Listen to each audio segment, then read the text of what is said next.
We shall commence the afternoon session quickly.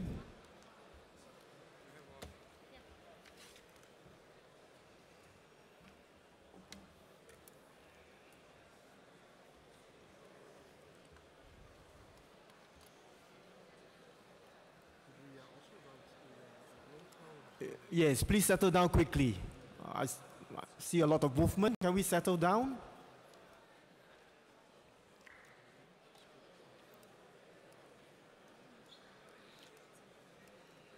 All right, we shall be continuing our considerations of the amendments to the Constitution. Before we proceed, we would like to propose that the conference appoints 2 additional tellers. All right, this is to facilitate the counting of the votes. And the 2 additional tellers that we are proposing are Ms. Clara Drame from Germany and Ms. Sarah van Rysveld from Belgium. Can we have them stand up to be recognized? 2 additional tellers. Where are they? They are waving their hands over there. Can you see her? Yes. And we have an acclamation generally to appoint these 2 new tellers. Thank you. Thank you. Now we are ready to proceed.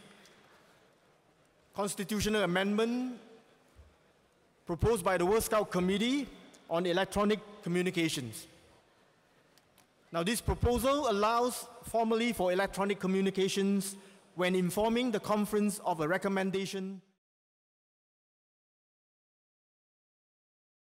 challenge to the manner of communication on constitutional grounds. All right, do we have any? Yes, I see one card raised there. Do you have something to say? Or you have a problem with your... Are you okay now? Or do you want to speak? Yes? Any questions? Anybody?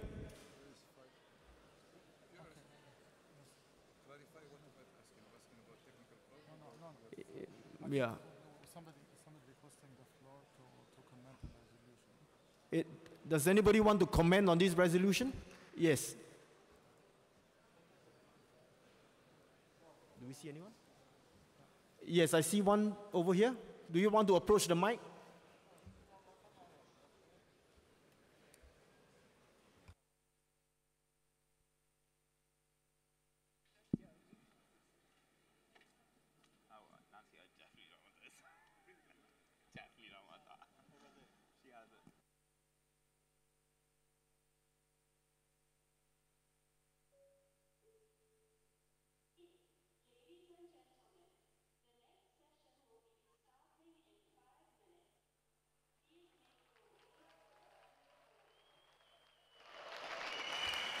Congratulations, you are all very early this time.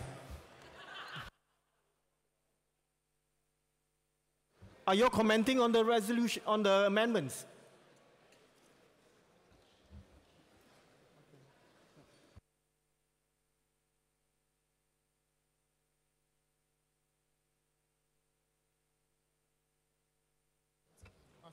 What about the one, are you having technical problem or are you asking, making a comment at the back? Don't use your voting card. We are going to be doing paper voting, so no electronics. If you have a comment, yes, I see the lady over there. No? We are doing paper voting, all right? So don't worry about your electronic device. All right? Don't worry about your electronic device. Get your cards ready. I'm inviting comments, if any. If there are no comments, we are going to start with the voting. So for those who are voting in favor, can I ask that you raise your card now? Hands up, straight up, so that it can be counted.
You may now put your hands down. Thank you. And put your hands down. Hello. Yes, hands down, please. Now I call on those who vote no to raise your card. Against. Those who are against, please raise your card. One.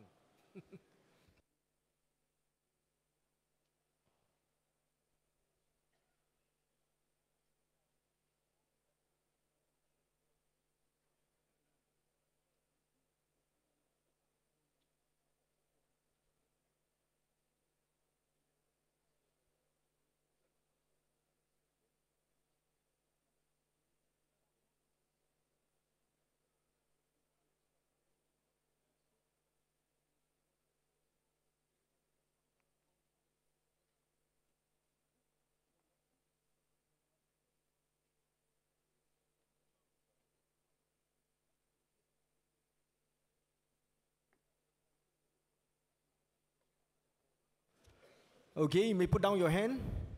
Can we have those who would like to cast an abstention vote? Those who abstain, please raise your hands. Those who abstain.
Well, the results of the vote, 904, 6 against, 12 abstain. The vote is carried.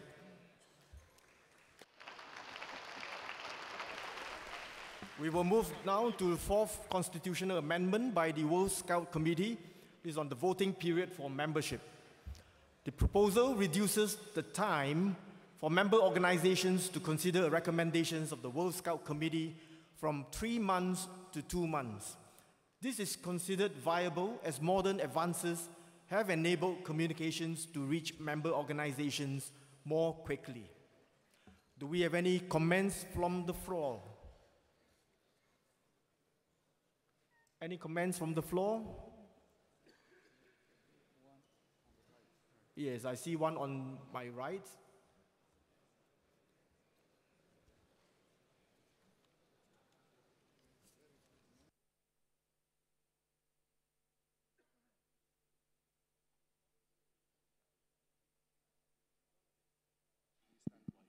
Good afternoon, dear ladies and gentlemen, dear brothers and sisters in Scouting. My name is Andriy Chesnokov, I'm from Ukraine. Our delegation believes that within our NSOs we have different procedures, different communications. We have different regulations for meeting of our governing bodies who are responsible for taking this kind of decision. So we believe that for the purposes of this article, 3 months is appropriate term. For this reason, we beg you to oppose and vote against this amendment. Thank you. Do we have any other comments? Anybody wants to speak for or against it? I see one in the middle.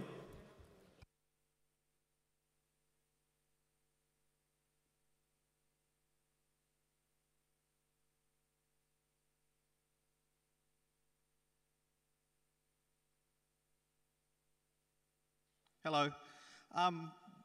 We simply believe that... Pardon me? Oh, my name's Clark. I'm from New Zealand.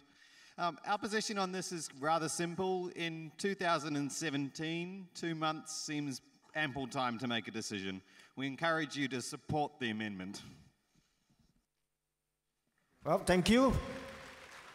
Well, if there are no further comments, we would like to now... Oh, yes, one last comment, please. One last one. My name is Chrissy on behalf of the German Scout Federation. We are a federation, and as such, we have to have appropriate time to coordinate our NSAs in order to come to conclusions on these issues. We thus urge you to have the 3-month remaining in our procedures. Well, thank you for that view. If have nothing else, can we now move to the motion to a vote? Those who are voting for this amendment, please raise your card now.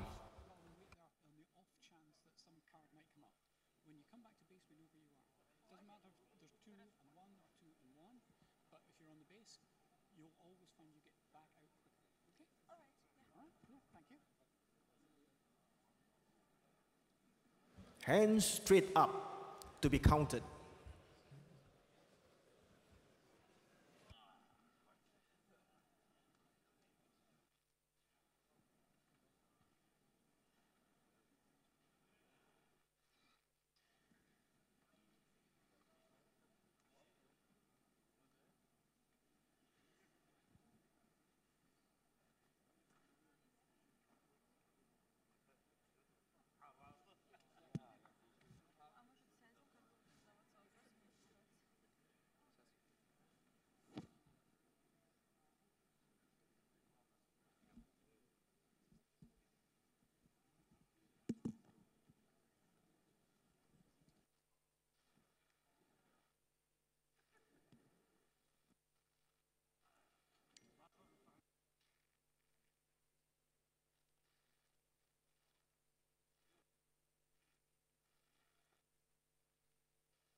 Okay, you can now put your hands down. Now those who vote against, can you please raise your hand? Those who vote against, hands up, straight up.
Okay, you can put your hands down. And now we will take the vote for those who are abstaining. Abstaining, hands up, please.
All right, you can put your hands down, thank you.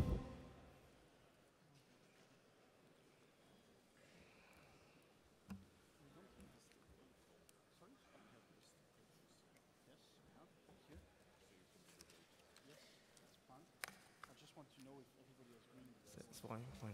Yes, is that, you can approach the mic.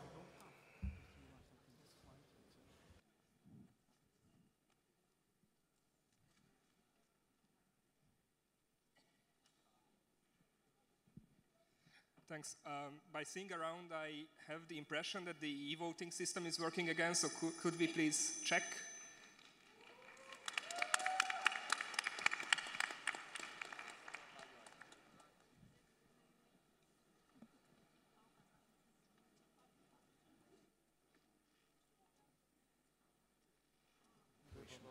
Thank you for the comment. We will review that request, but for the time being, we will still continue the paper vote until such time when we are ready to resume e-voting.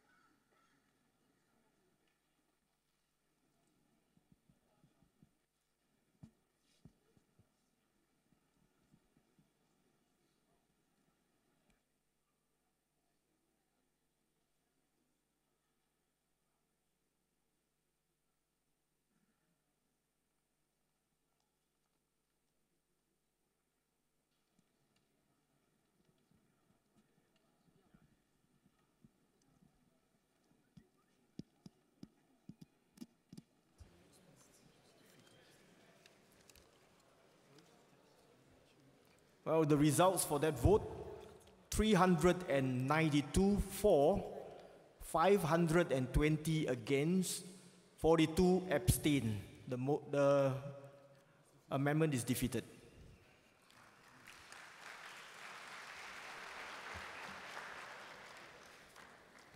Now we will take the next one. This is by member organization, Kazakhstan, on the strengthening the role of youth in decision making. I would like to request Kazakhstan, if they want to formally move their proposal and subsequently to speak about them concerning the amendments and introduce it to the floor. Anybody from Kazakhstan would like to speak on the motion?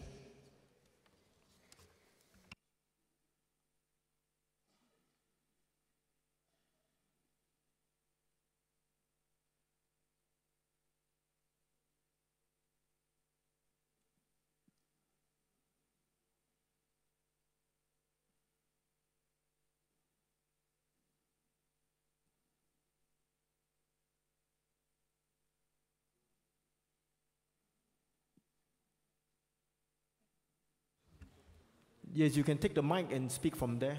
Yes.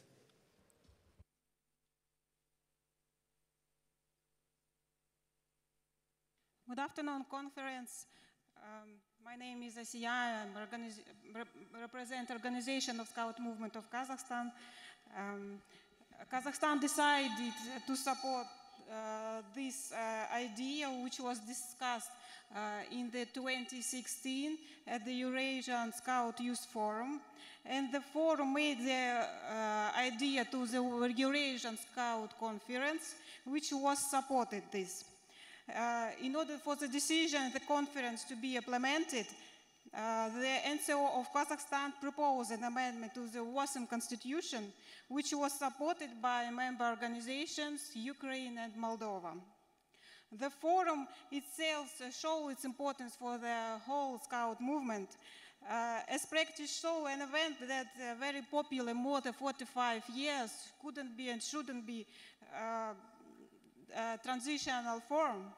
The World Scout Youth Forum is a platform that gives opportunity to young people to share their ideas and experience. Our NCO proposed that the World Scout Youth Forum should become the consultative body of the World Scout Conference and be held immediately before the World Scout Conference. Thank you. Thank you. Any other comments or response? Yes, from here.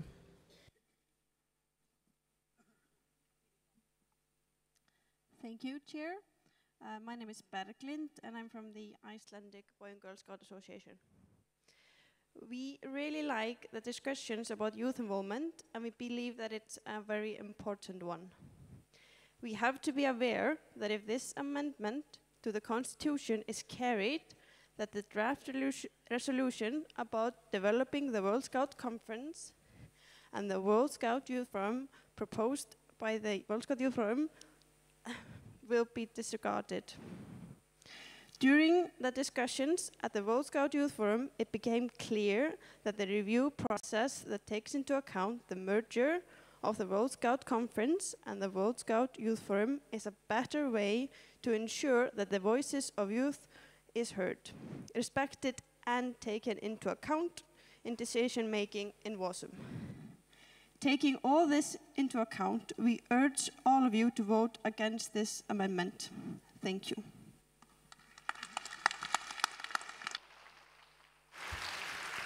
Thank you. Are there any other further comments? Can I see if there's any more? If not, we will take a vote on this. All right, those who vote for, please raise your card.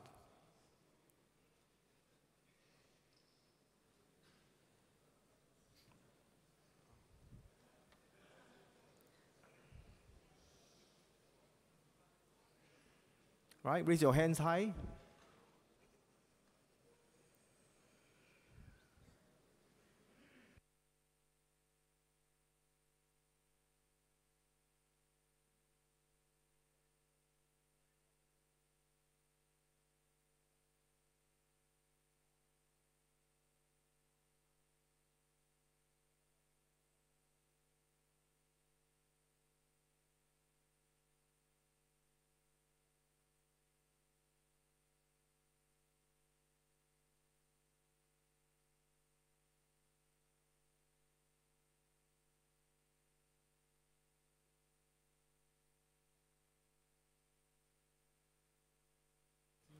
Okay, you may put down your cards.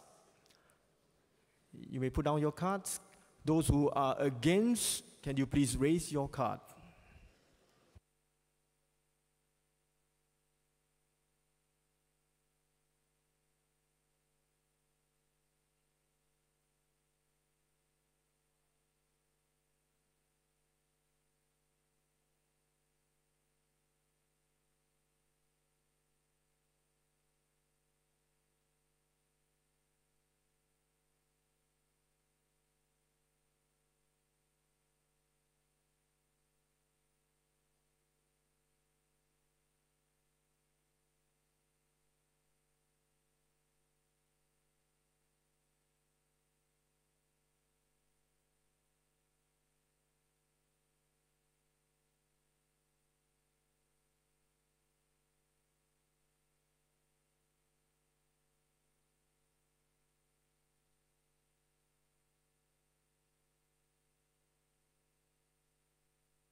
Okay, you may put your hands down. Thank you. And now those who abstain, you may raise your card. Abstentions.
Thank you. You may put your hands down.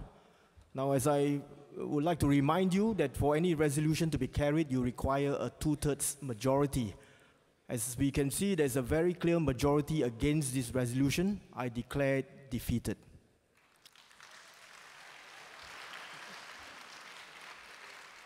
Thank you all for your hard work. I will suspend consideration of the rest of the proposals at this stage, and we will move the remaining ones to our session tomorrow. We will now consider draft resolution 2017B submitted on behalf of the World Scout Committee. Can I ask Dan Onby to introduce this proposal to the conference? Thank you, Mr. Chairperson. Delegations will have found this proposal introduced in the conference documents 5 on the membership.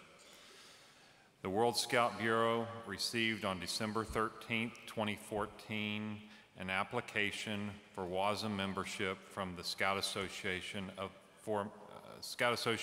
Macao. It was duly reviewed by the World Scout Bureau through a field visit and by the Constitution Committee for compliance with the WOSM Constitution. After considering these reports, the World Scout Committee unanimously recommended the membership application on April 24, 2015 for approval through postal ballot by member organizations, as outlined in Article 6.1 of the WOSM Constitution. However, when the deadline of the ballot expired on July 24, 2015, the World Scout Bureau had received 9 oppositions from member organizations against the recommendation for membership of the World Scout Committee. As such, the decision on this membership application is in accordance with WOSM Constitution, referred to this meeting of the World Scout Conference, where admission will require a 2/3 majority of the vote cast. For the purpose of this vote, the World Scout Committee has therefore moved draft resolution 2017B, which you see projected behind me. Thank you, Mr. Chairperson. Well, thank you, Dan. Well, I declare that this vote will be by way of a secret paper vote. I would like now to invite Mr. David Berg to give us some guidance on how the paper vote will be conducted.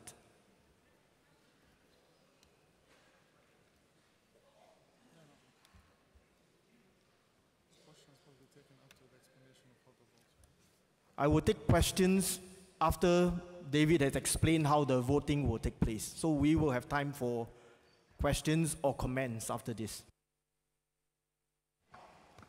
Thank you, Mr. Chairperson. For the secret votes by paper ballot, we will be guided by the following procedure. You will find in your voting kits a small paper ballot like this in a green color.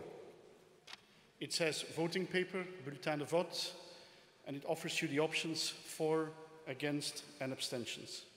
If you have lost your paper leaflet, please raise your country card so one of the tellers can assist in replacing it for you.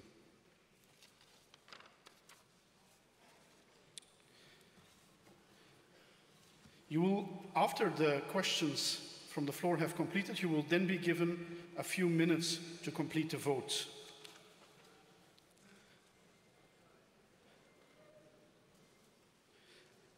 Once you have completed the vote, I will initiate a roll call when all member organizations will come forward and submit their ballot in the box over there. You have to cast a total of 6 votes on the paper. You can either cast 6 votes for, 6 votes against, or 6 votes abstention, or a combination, but the total shall be 6, considering this is a secret vote on a motion before the conference, which requires a 2/3 majority. I presume that concludes my information. Thank you. Thank you, David. We will now invite comments, if any. Would anybody want to speak about this? Yes, I see here right in front, 3rd row. This is Markus from the German Scout Federation. We actually fully agree that we want to see Macao and the Scouts in Macao a full member of WOSM as soon as possible. However, with the defeat of Constitutional Amendment number 2, we now see also the way forward more than clear, that it should be via federation with the other NSO in China already existing.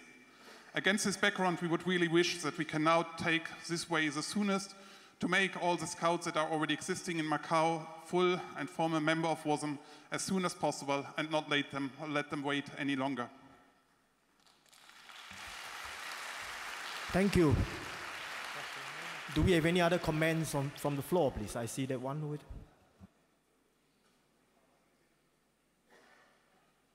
Good evening. Thank you, Mr. Chairman. My name is Malcolm Tan from Singapore. I strongly support Macao's application for membership. I've personally been to the state of Macao many times. I've seen with my own eyes what good scouting they have done. Before we have a vote, I will urge all members to remember why we are here in this room. Our job as scout leaders is to encourage more young people to become scouts. And so we really must support Macao as a member of the World Organization of the Scout Movement. For those who are a bit concerned about the legality of accepting Macao, let me remind you that at least 2 of the members that have recently joined WOSM are in exactly the same position as Macau. The issue of being a sovereign state or not, to me, is completely irrelevant when we consider whether we can bring good scouting to more young people to create a better world. I certainly wish to see all of us united and supporting Macau's application unanimously, 100% of all members here. Thank you.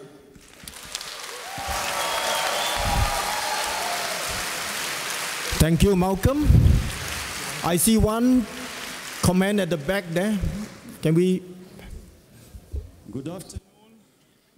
Good afternoon again, dear brothers and sisters in Scouting. Sorry for taking floor again from Ukraine. But I would like to say that now we are going to take the decision not about the eyes of the Scouts, and not about, but about one more NSO to become, with 6 votes, the member of WOSM. And what we are going to do now, we have now one country with special administrative region, which is now already member of this organization.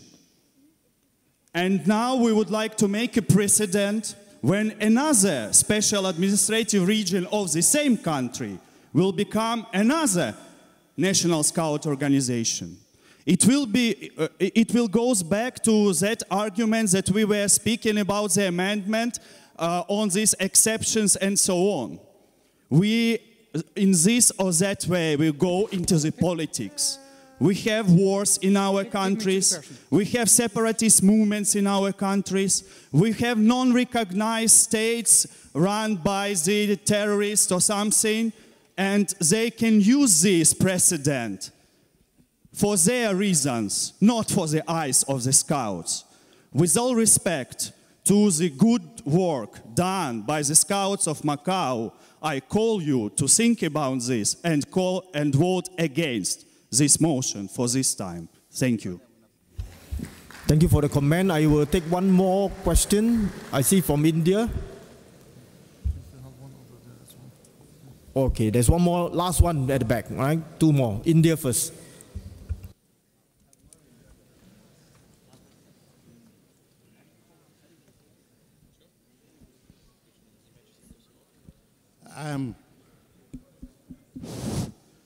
This is Khalid from India. I think we have waited too long for Macau to be a member. When we have admitted them, when they are the associate member, raising legality and illegality at this juncture, I feel is irrelevant. When, as Malcolm rightly said, when we could take 2 other members, I do not see any reason why we should turn down an association who has been waiting too long in the wings to get into this WOSM. They have been associate members for too long. I think I urge all the members to vote in favor of Macau to be in WOSM. Thank you. Thank you, Khalid. Okay, one last comment from the back. Yes.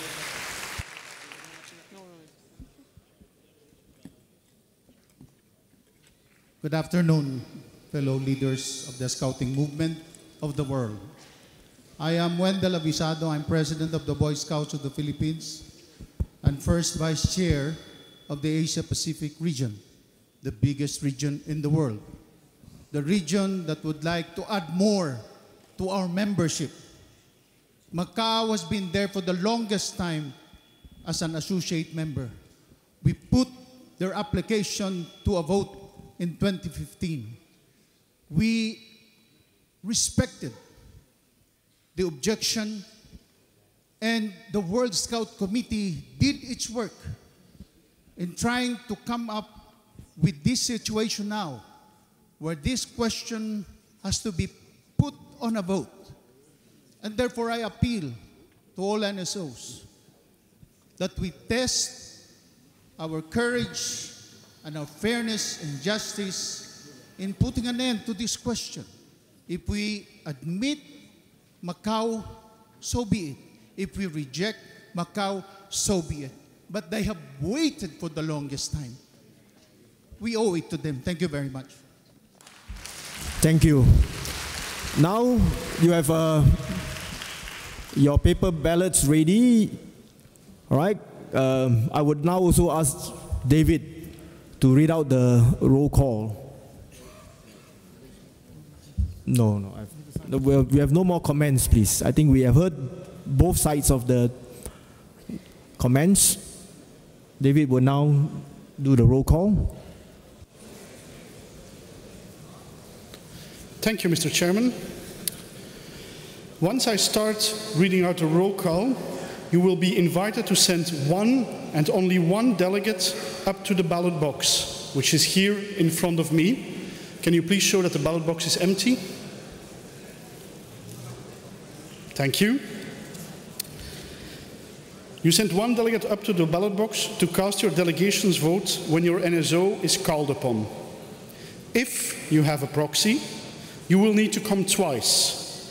Once when I call out the name of your own NSO, and once when the name of the NSO for which you hold proxy is called upon. This is for verification purposes to make it easier for the tellers. Once the roll call is completed, the tellers will seal the box and move it to a secure area for counting the ballots. The counting will be conducted by the 6 tellers with technical support from 2 members of the WOSM team. The votes will be counted twice, and the results will then be handed over to the chair of the session. I will now commence the roll call. Algeria.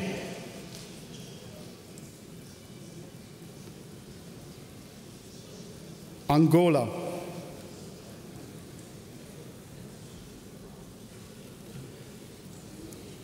Argentina.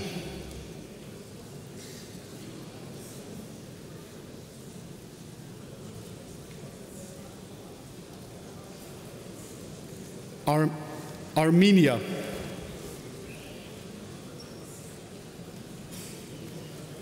Aruba.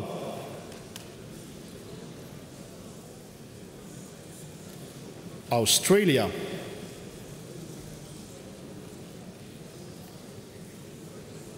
Austria. Azerbaijan.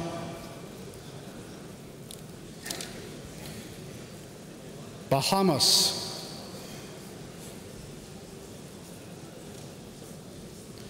Bahrain.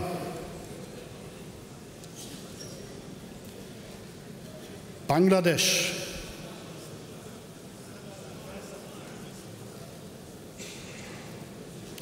Barbados. Belarus. Belgium.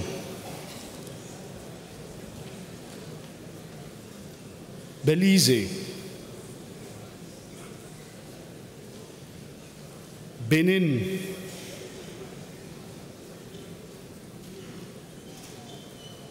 Bhutan. Bosnia and Herzegovina.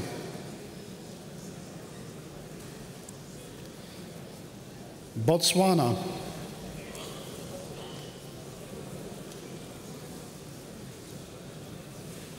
Brazil.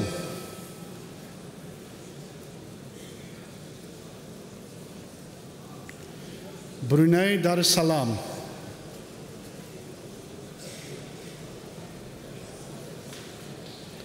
Bulgaria.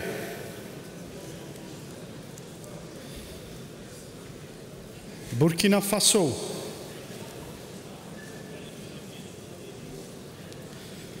Burundi.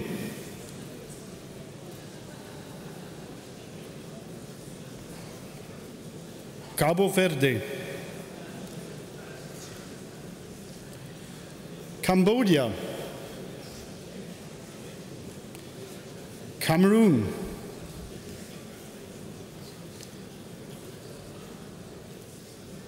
Canada.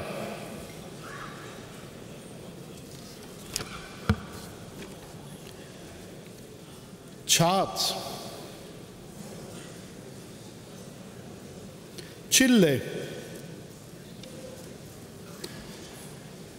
Colombia, Comoros,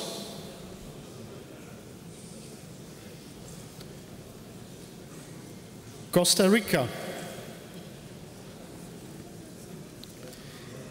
Côte d'Ivoire,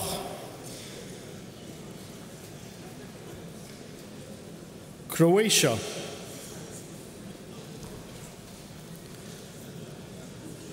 Curaçao,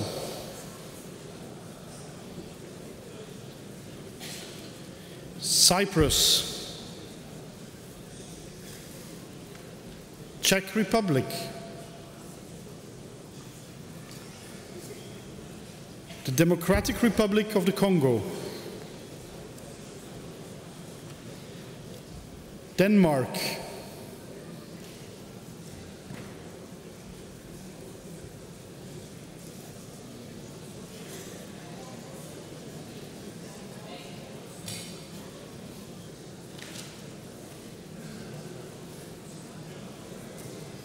we have a small queue.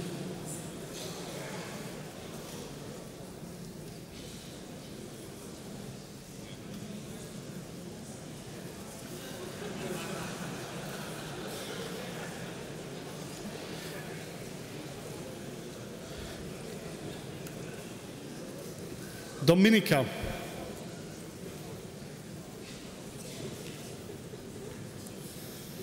Dominican Republic,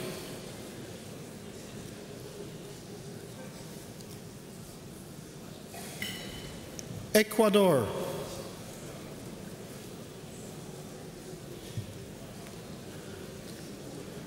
Egypt,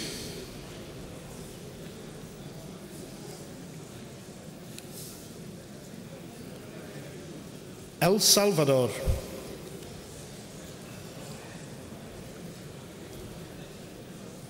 Estonia,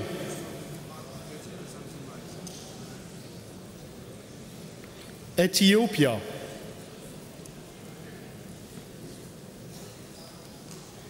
Fiji,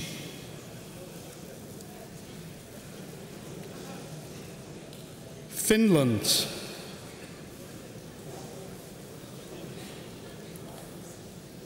France,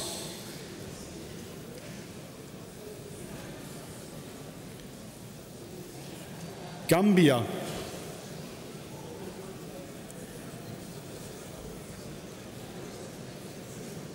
Georgia,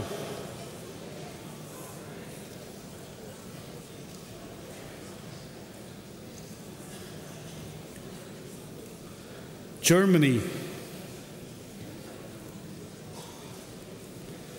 Ghana, Greece,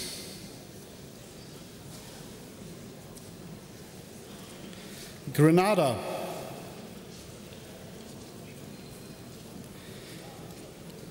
Guatemala,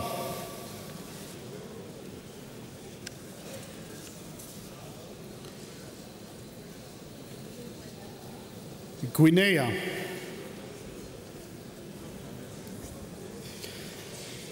Guinea-Bissau,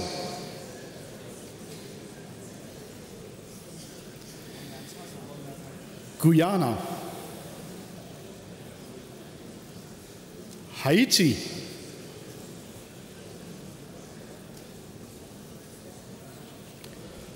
Honduras,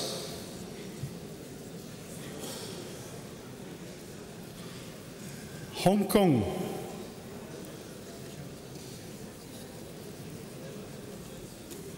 Hungary,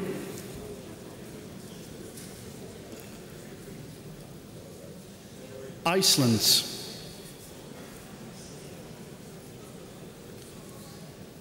India,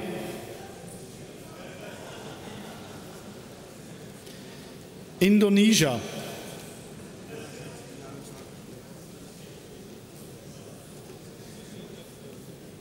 Ireland,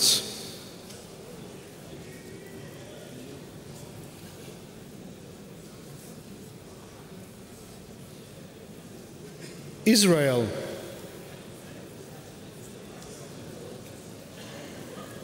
Italy,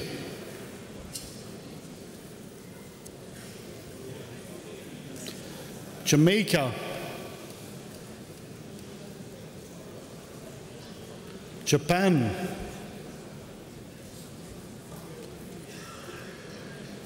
Jordan,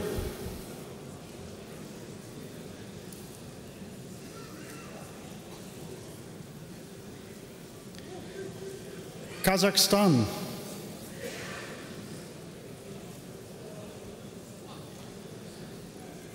Kenya,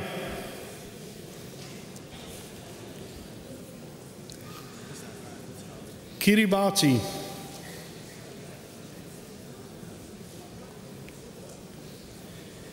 Kuwait, Latvia,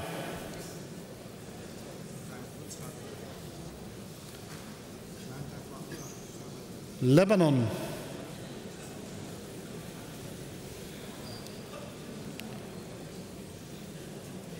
Lesotho,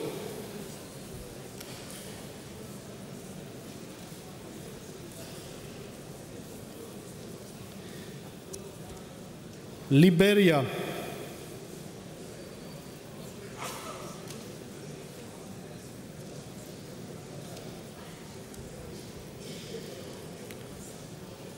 Libya,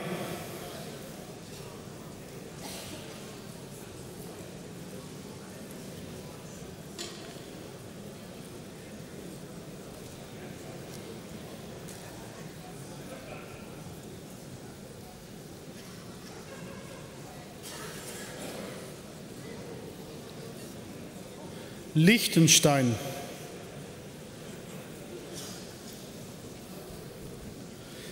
Lithuania,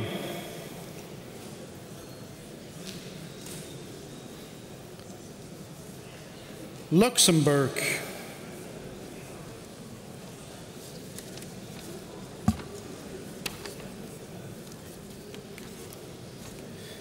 Madagascar,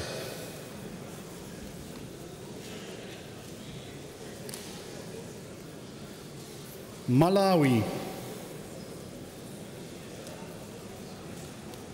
Malaysia,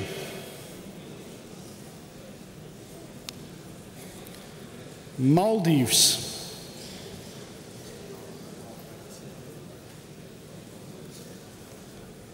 Malta,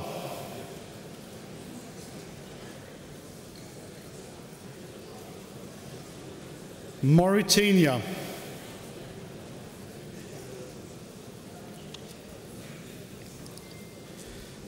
Mauritius,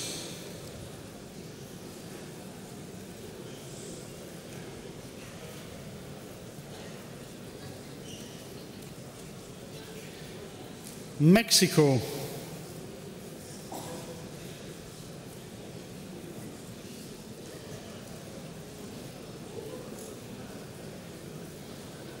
Monaco, Mongolia,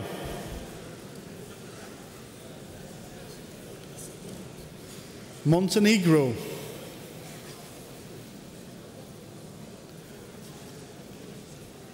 Morocco,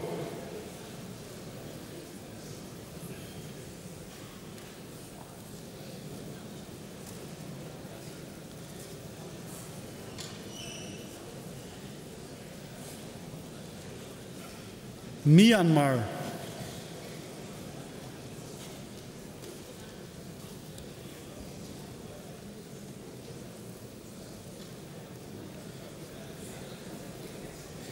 Namibia, Nepal,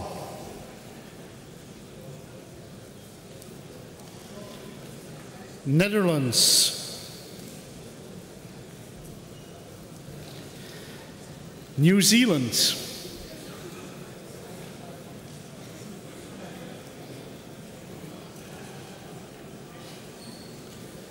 Nicaragua, Niger,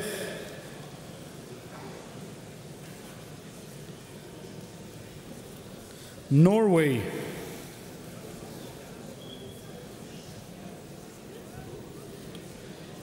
Oman,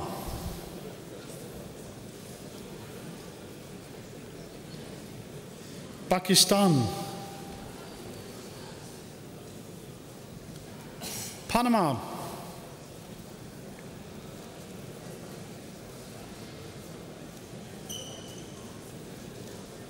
Papua New Guinea,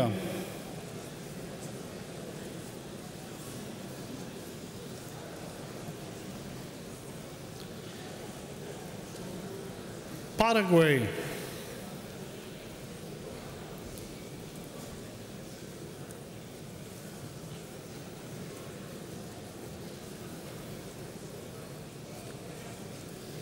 Peru,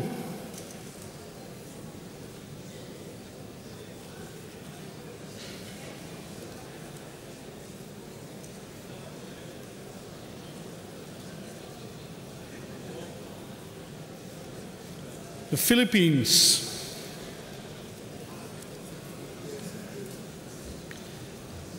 the plurinational state of Bolivia,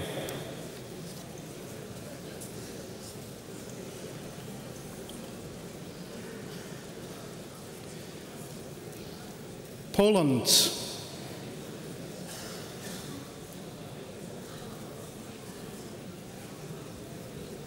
Portugal,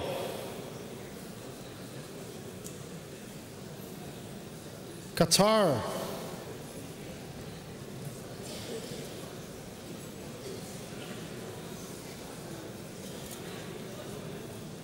the Republic of Korea,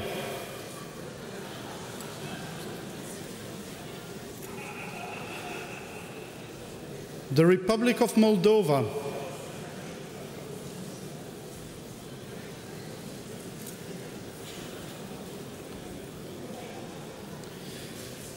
Romania,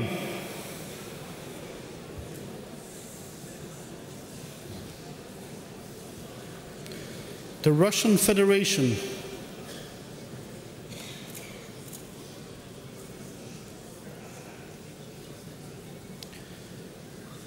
Rwanda,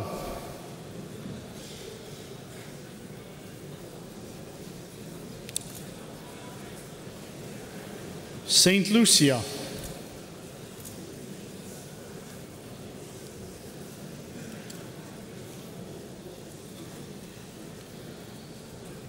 Saint Vincent and the Grenadines,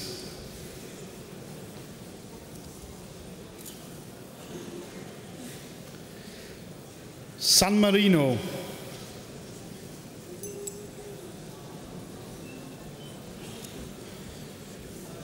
Sao Tome e Principe,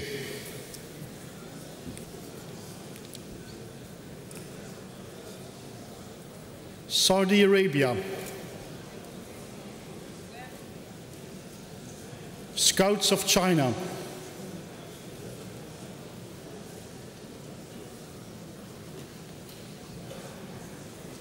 Senegal,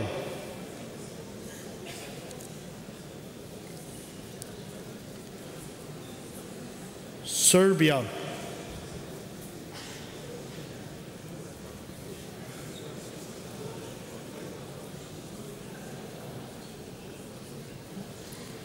Seychelles,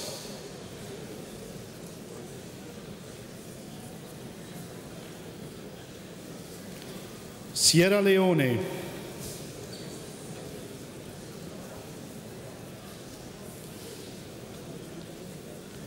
Singapore,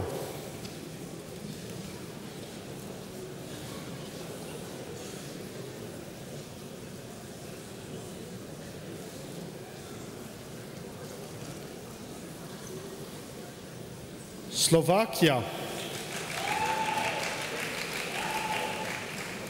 Slovenia,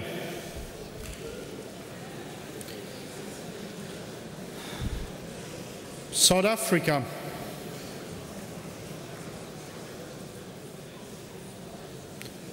South Sudan,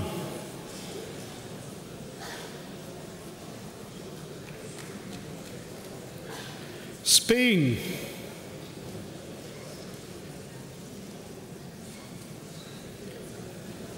Sri Lanka,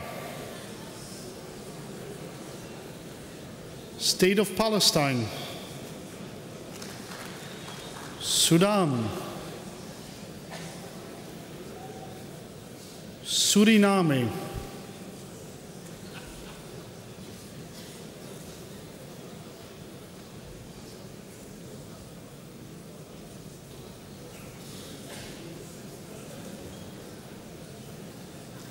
Swaziland.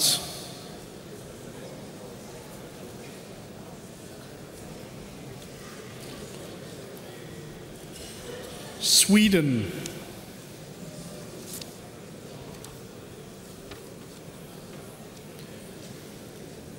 Switzerland.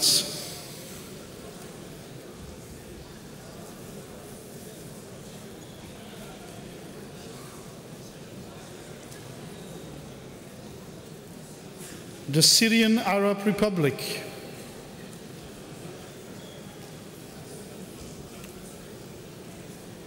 Tajikistan.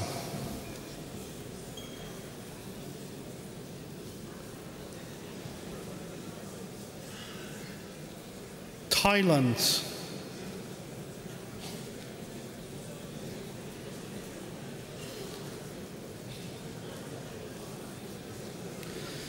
The former Yugoslav Republic of Macedonia.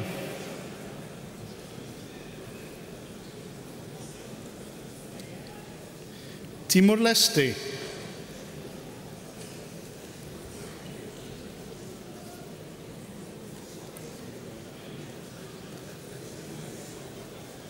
Togo.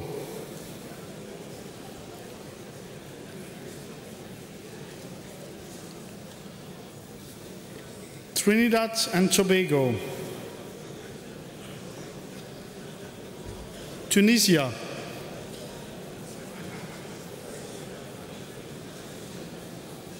Turkey.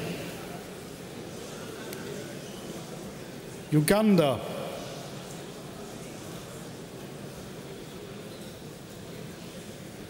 Ukraine.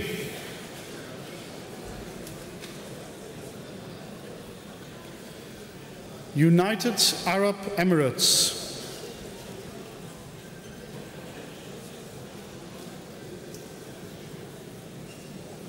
The United Kingdom.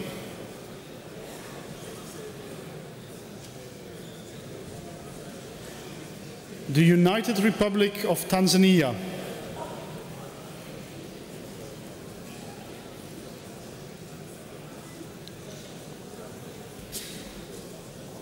The United States of America.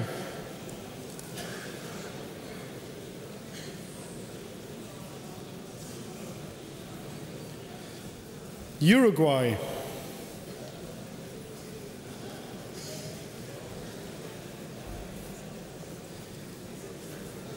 Venezuela.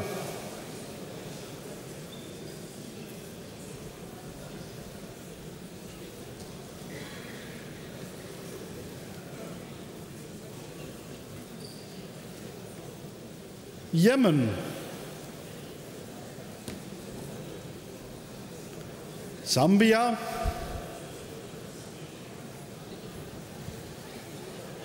And Zimbabwe. Thank you. Oh, thank you, David. Thank you all of you for casting your votes. And now once the last two coming in to drop their votes into the box.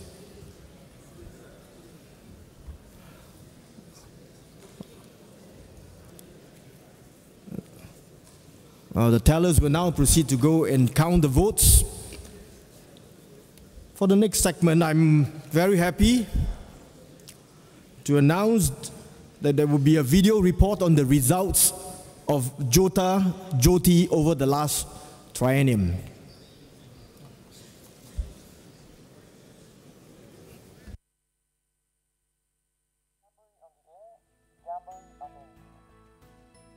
During the 1957 World Scout Jamboree at Student Park, England, amateur radio station GB3SP generated a great deal of interest, so much so that Les Mitchell came up with the idea of holding an on-the-air jamboree every year. Thus began Jamboree on the Air.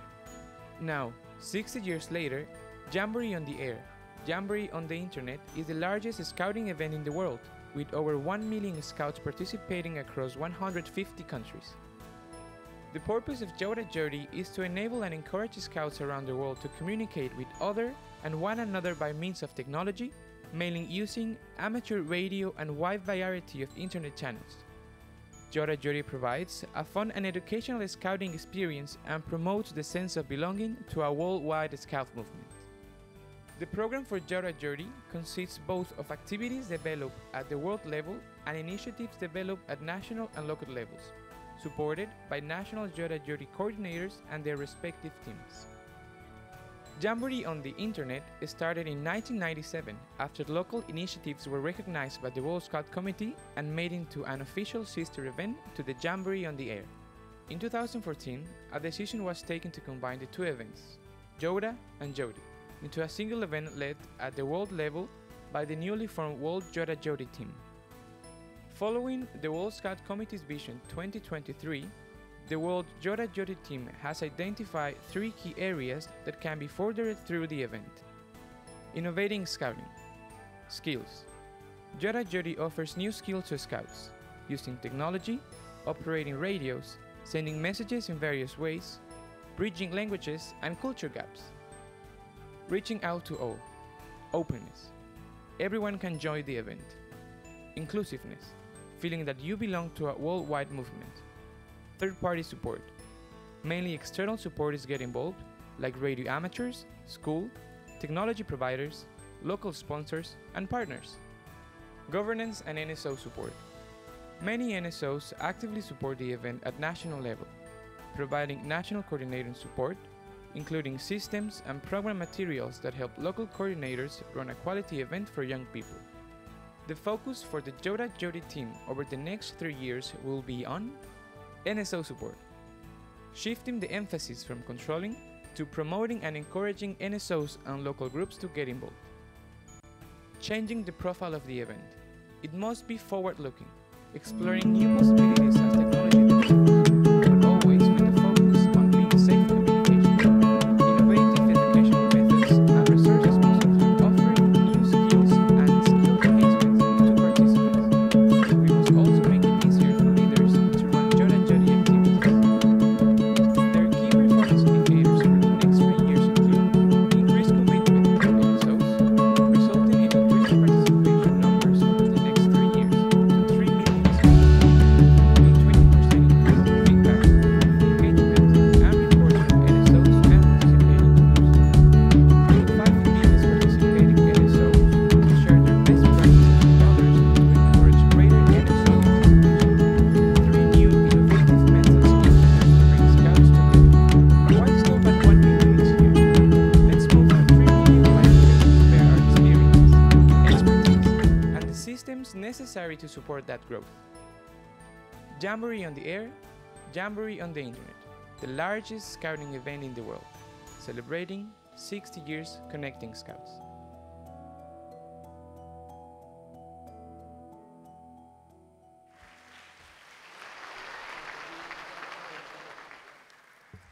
Kandersteg International Scout Center.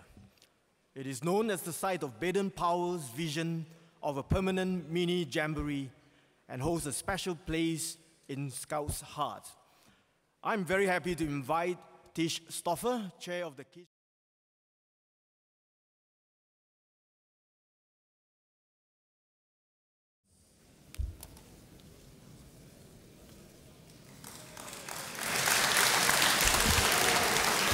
Good afternoon, everybody. 2023 is going to be an important year for many of us here in the room. It's going to be Poland, it's going to be Korea. Are you going to send many? Are you going to send less? It's exciting. But you know, in the end of the day, the young people that will go to either Poland or to Korea, they will enjoy a Jamboree nevertheless. Kandersteg is a permanent mini Jamboree. So if the conference cannot make up its mind, you're very welcome to the permanent mini Jamboree. Each year, we have about 15,000 young people coming to Kandersteg. So in between Jamborees, that's about 60,000. let's say there's 40,000 coming to a Jamboree. So each year, each cycle of 4 years, we have 100,000 young people going through the Jamboree experience. 2023 is also an important year because it is 100 years Kandersteg. 1923, Kandersteg was founded by Baden-Powell, 2 years after the successful World Scout Jamboree, the first one in London in 1921. He wanted to create a permanent mini Jamboree. Since then, up to 2023, there will have been 1.5 million young people that have gone through the permanent mini Jamboree experience at Kandersteg. Let's keep that Jamboree spirit high. The team that is delivering it is led by Philippe as a pinky. I will not speak much more. They do the job. Philippe, you're on the stage.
Thank you.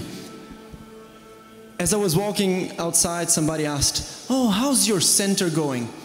And I was like, "Well, Kandersteg is doing very well, thank you very much, but it's not my center, it's ours." It truly is the World Scout Center. So because it is ours, I would like to share the task of talking about it with you. And I'm going to ask you some questions. I know it's a bit cold in the room, so I'm going to ask you to put your hands up. Okay? So if you ever been to Kandersteg, put your hands up in the air like you just don't care. Everybody, please.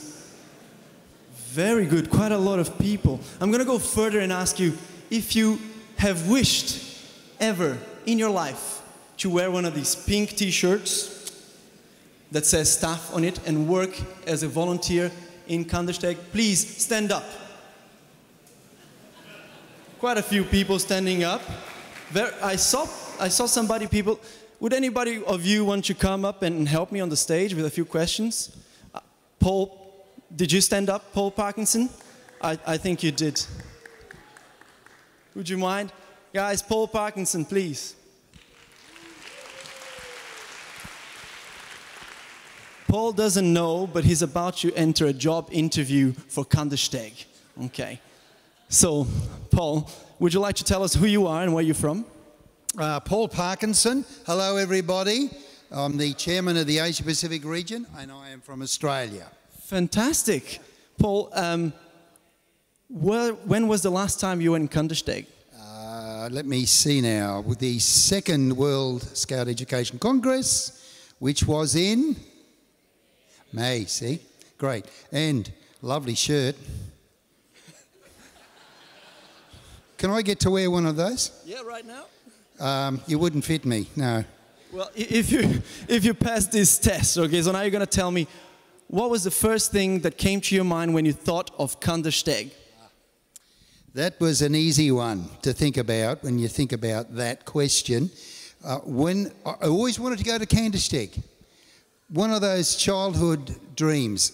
Being a scout, Kandersteg was on my bucket list, and I got to tick it off my bucket list. It just intrigued me for the fact that our founder actually had that dream of having a permanent mini Jamboree site. To me, it was exciting, and to see it.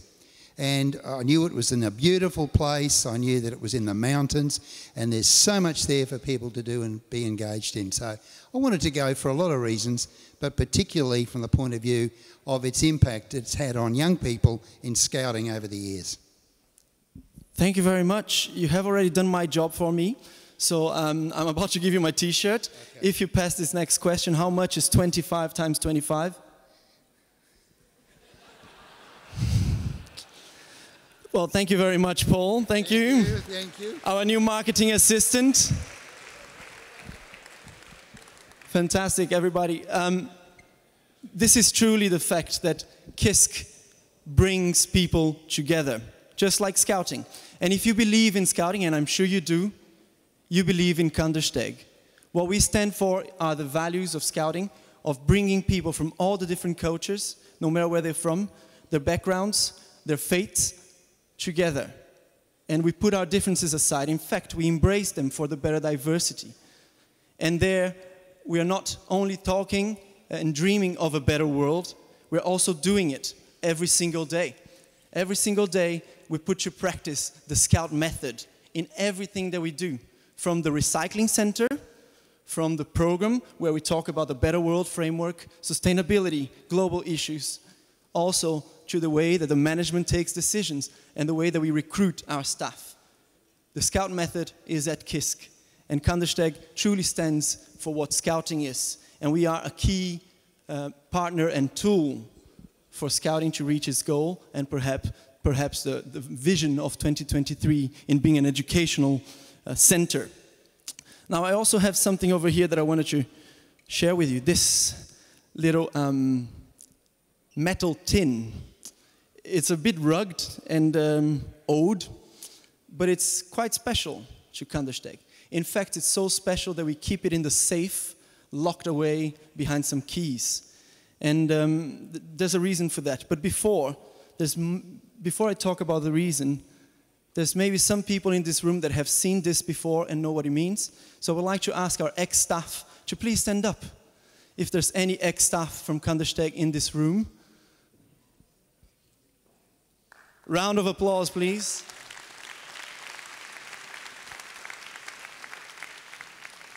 These guys spent a lot of time working for international scouting, so thank you very much. They know that in this tin, we have one of our most valuable treasures. In this tin, there's some burnt wood. There's some ashes. And this is a long-standing tradition in Kandersteg. After every big campfire, we collect the ashes and then we drop them in the new campfire. And we have been doing so for years and years. And the last time that this happened was a couple of weeks ago when we had a huge campfire. And it also happened in May when many of you were with us in the Educational Congress. But also it happened when we had the first moot ever that happened in Kandersteg in 1931 and the other moots before that, and when Baden-Powell himself founded a center. So in this tin are the ashes from campfires going back 94 years. And this is important to us because it reminds us not only of the future that we are trying to build, but also all the paths that we have already gone through and everything we have achieved in the last 100 years of scouting. And this truly brings people together across the time. And that's what Kandersteg is here for. We will continue to bring people together and support international scouting in creating a better world. Thank you very much.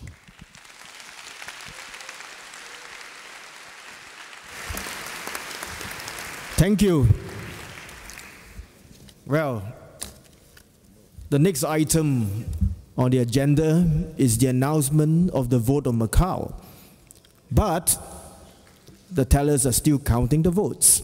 So we will take a short break, but you are encouraged not to leave the plenary hall. So unless you urgently need to go to the toilet, right? Well, we encourage you to stay behind because the moment the tellers come back with the results, we will announce it. So if you do not want to miss the important announcement, stay around. But yes, it's a break for now. Thank you.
173.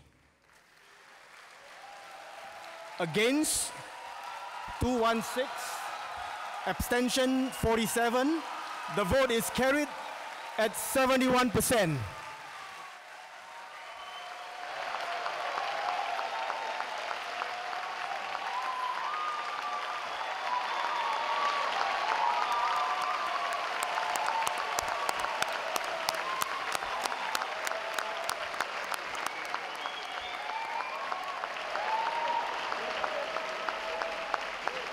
Well, as you can see, a two-thirds majority has been reached, and therefore I am thoroughly pleased to declare, on behalf of the World Scout Conference, that as of today, the 16th day of August 2017, the Scout Association of Macau is recognized as the 168th member organization of WOSM.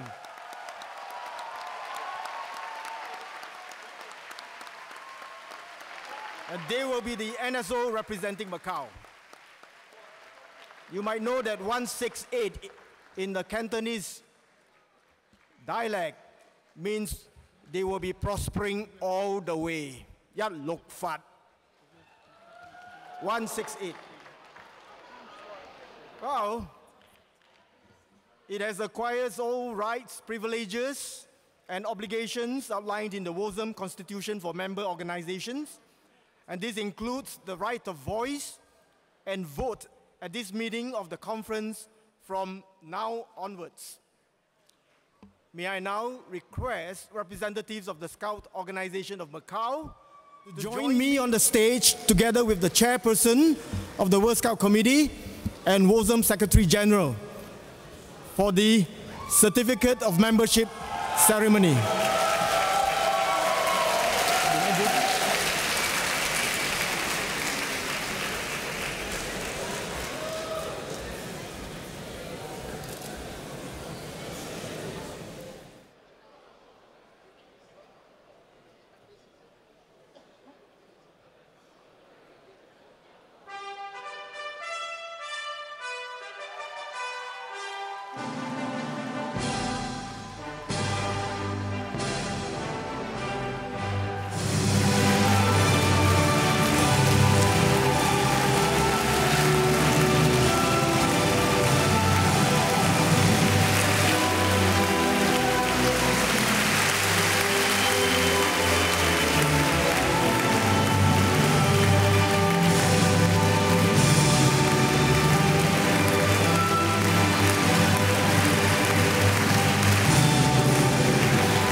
Now we are talking about Jamboree. Now there are two together. So speech 6. David?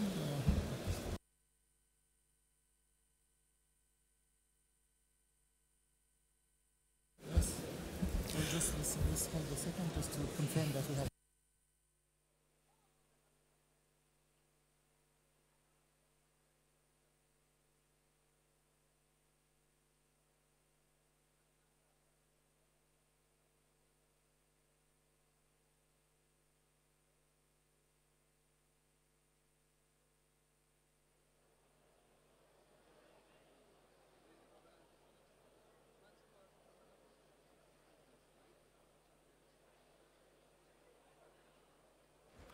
Well, we have just witnessed a very exciting moment in our history, and now we are going on to another exciting part of the program.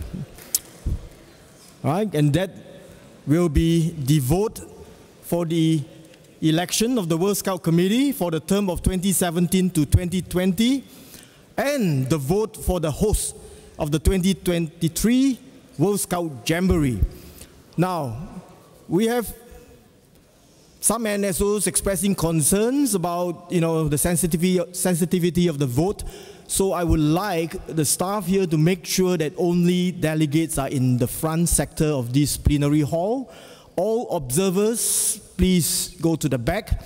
We would like everybody to be seated down and nobody walks around, and no photography, no videoing, no zooming in. I'm trying to see who else is voting for what. All right, let us observe some decorum and honor here.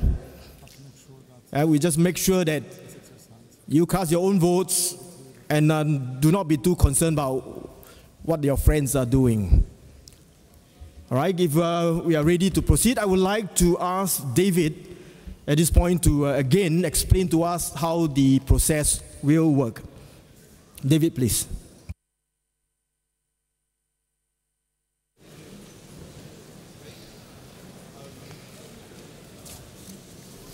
Thank you, Mr. Chairman. I will first explain the vote for the World Scout Committee. You will recall from Conference Document 11 that 19 candidates have been nominated by their respective member organization to stand for election to the World Scout Committee. I remind you that we are electing 12 candidates to serve for a 3-year term up until the next World Scout Conference. Your organization, therefore, has a total of 72 votes to cast in the election. I repeat, 72.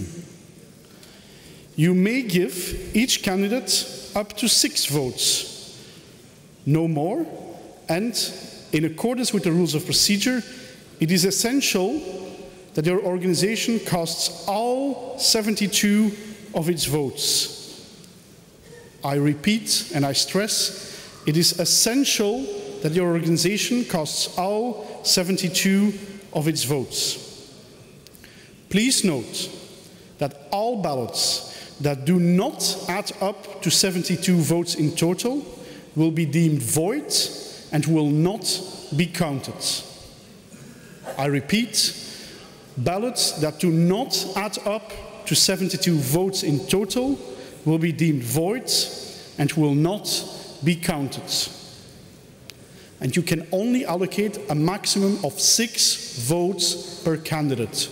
Should you allocate more than 6 votes for any one candidate, your ballot will be deemed void and will not be counted. The 12 candidates which acquire the most votes will be declared elected as the voting members of the World Scout Committee for the term 2017-2020.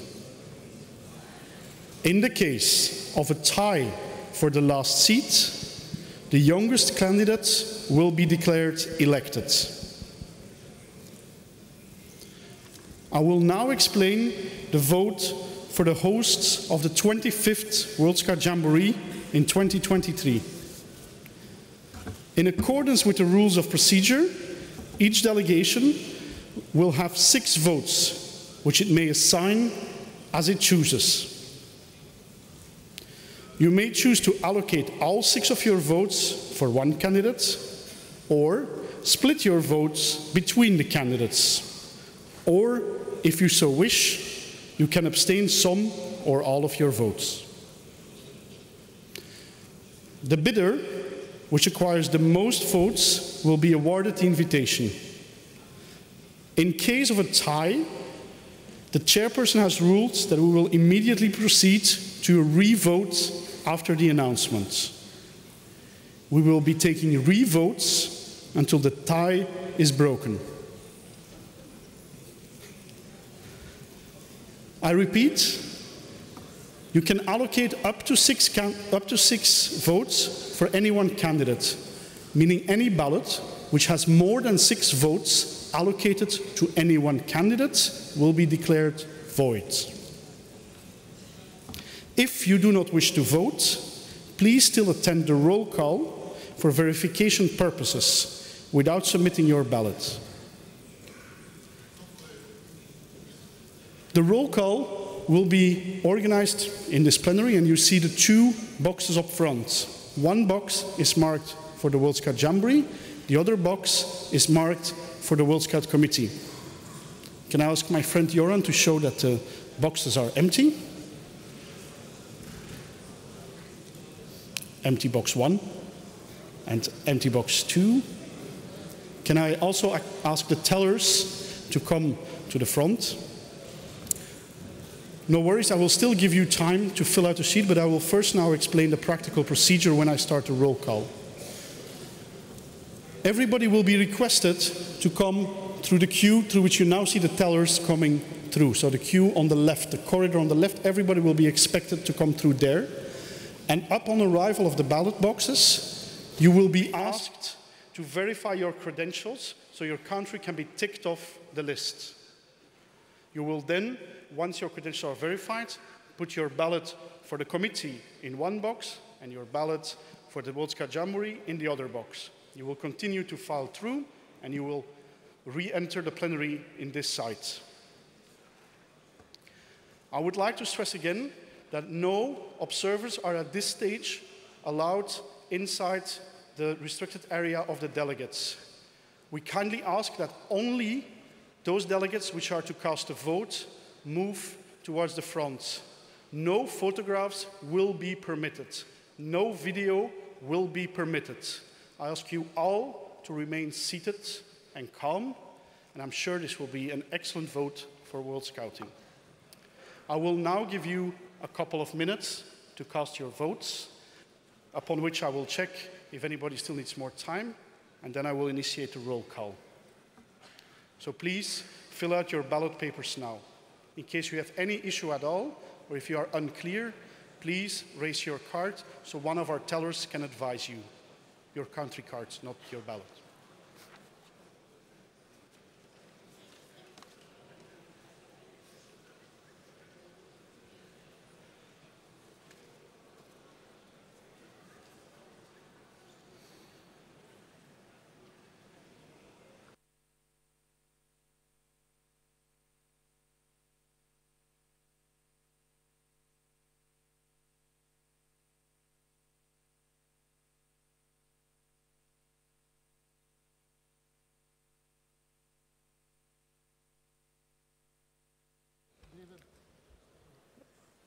Are there some NSOs there holding up their country card? Do they need assistance? Can somebody attend to them? See what's their problem?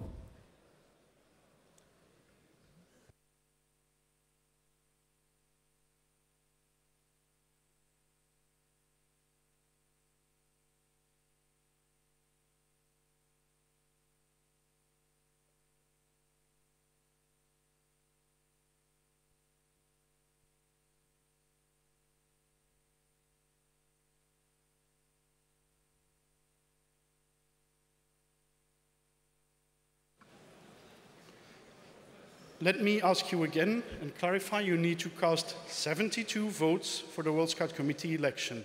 No more, no less. You can add no more than 6 votes for any one candidate. For the World Scout Jamboree, you can cast up to 6 votes for any of the 2 candidates as you wish. Please add a number.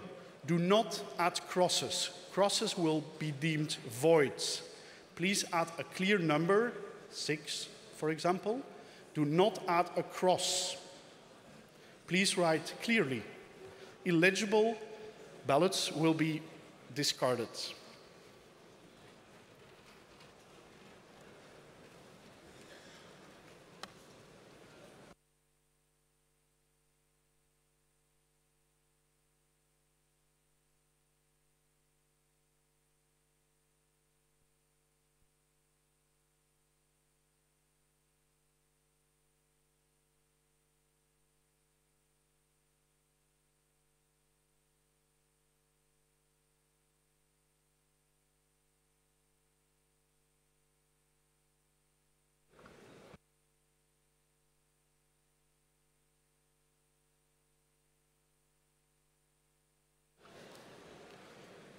Can I get a sense if everybody's ready? If you are not ready with your filling out your ballot, please hold up your country cards.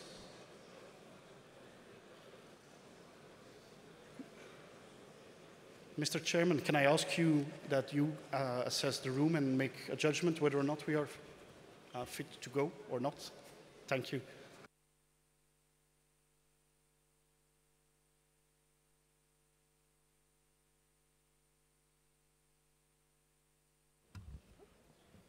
I think, David, we can start with the roll call, and yeah, the two that are needed some time can cast their votes after that. I was just informed by the tellers that a couple of countries need their ballot to be replaced, so I'm at the moment waiting for that. Is that okay? We just give them a little bit more time.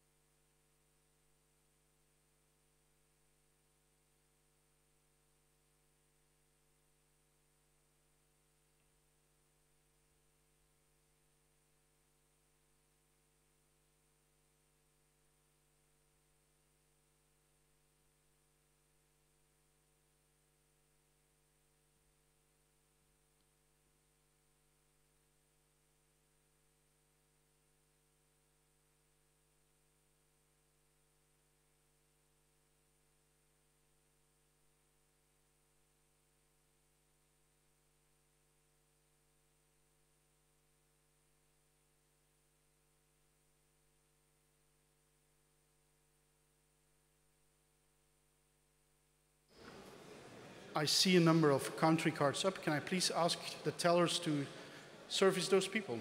Thank you.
We are still ensuring that some spare ballots are provided to member organizations which apparently did not have the full voting kit with them.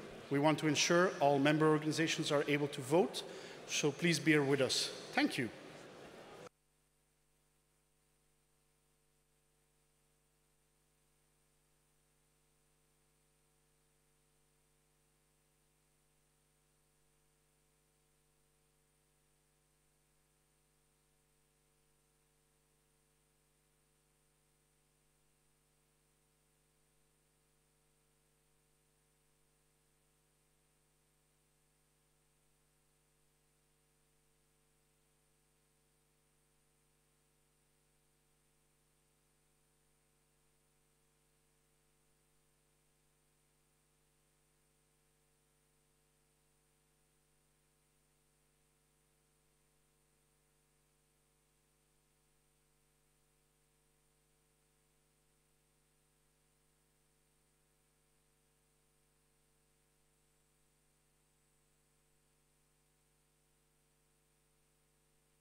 Okay, we are going to commence the roll call, so I would ask everybody to take their seat now. Those who are not casting their votes, if you are not a teller, you should be seated down.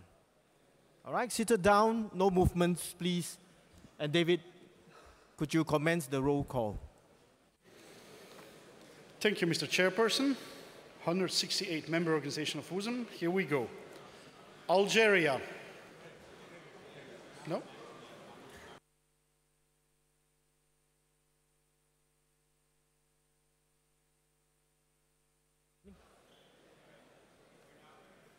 The tellers, hang on.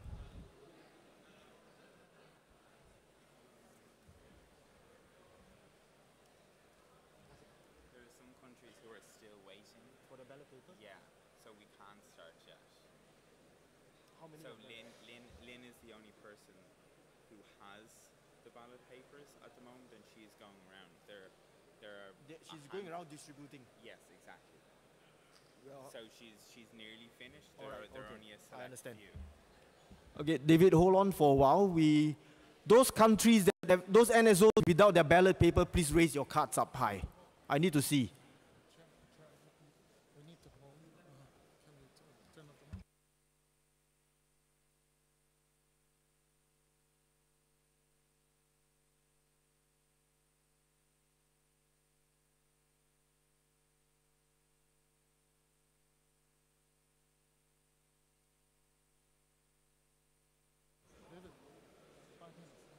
I think they wanted everybody.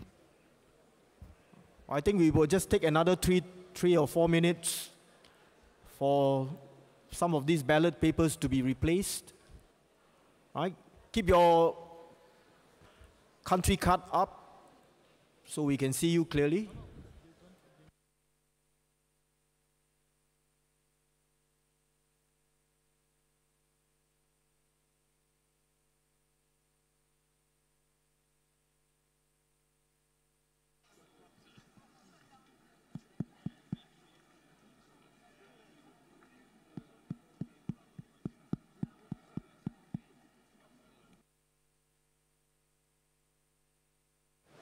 Let me remind you again that you are to cast.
We are still busy sourcing the necessary ballot papers to delegations who did not bring their paper ballot kit with them to the plenary. Thank you for your patience.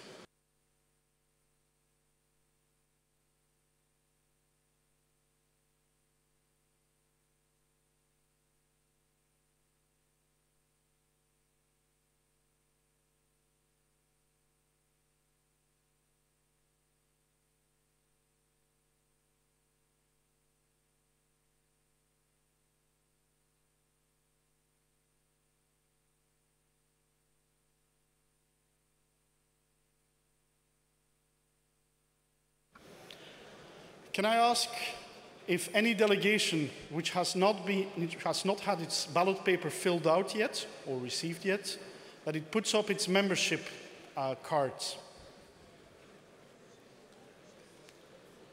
Can I ask that any delegation which has not filled out its ballot paper or has not received it yet holds up its name tag? I see none. I see still one. Excuse me. Yep.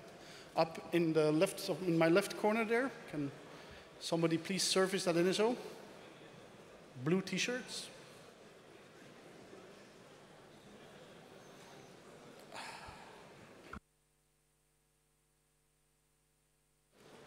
I remind you again of the practicalities of the procedure. When I do the roll call, only the delegate which is going to cast a vote will walk to the aisle on my left. You will only start to walk when I announce your name.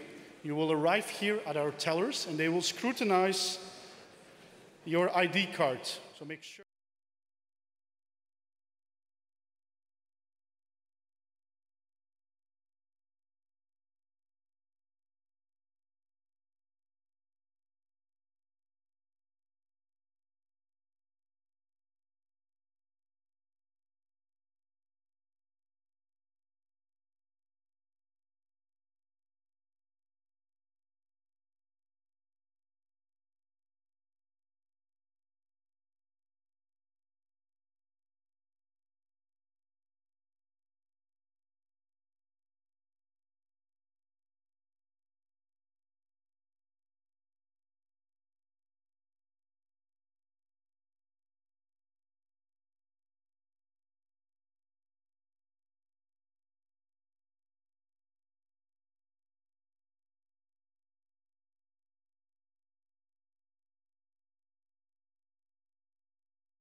Azerbaijan.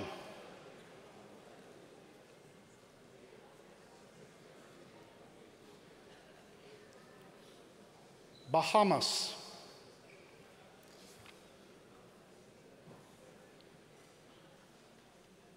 Bahrain,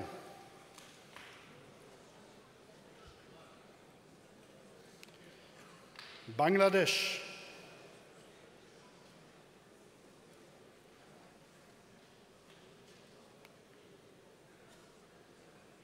Barbados,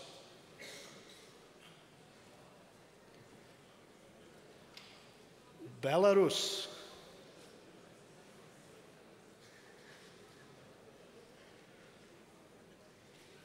Belgium,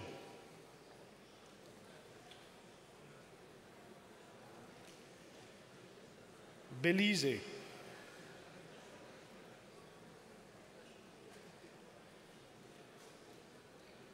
Benin,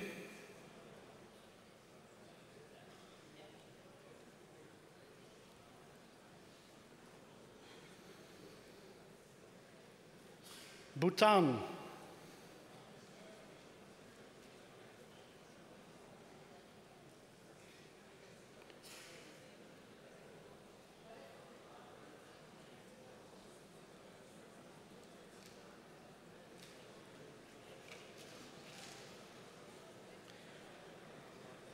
Bosnia and Herzegovina,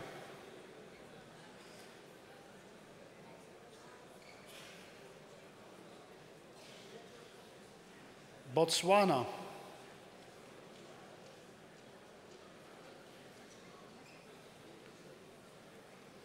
Brazil,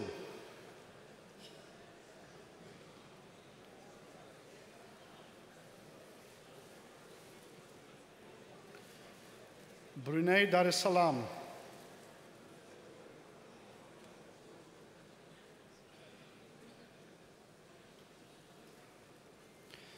Bulgaria,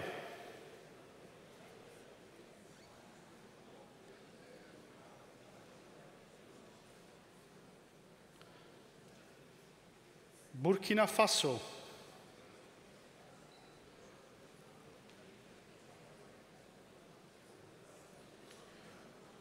Burundi,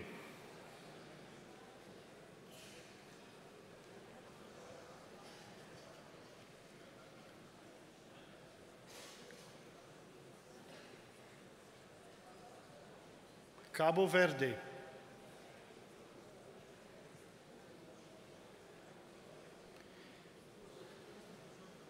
Cambodia,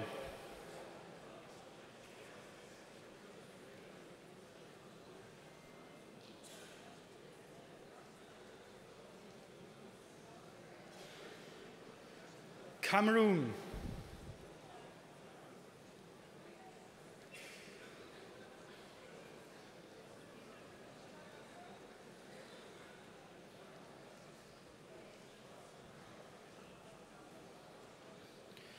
Canada,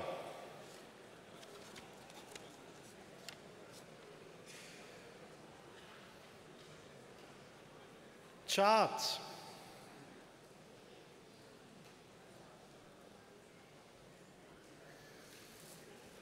Chile,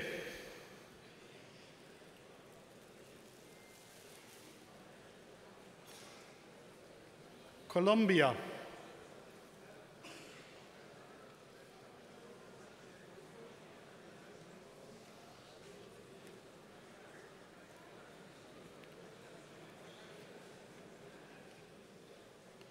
Comoros,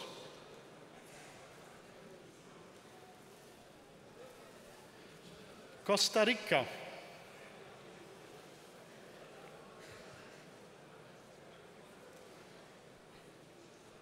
Côte d'Ivoire,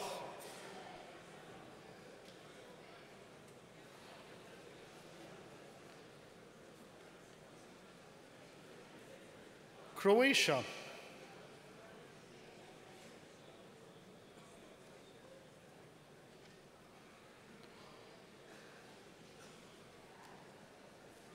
Curaçao,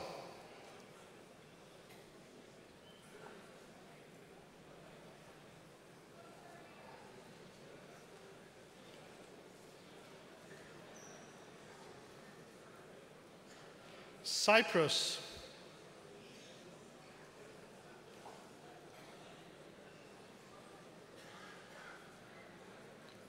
the Czech Republic,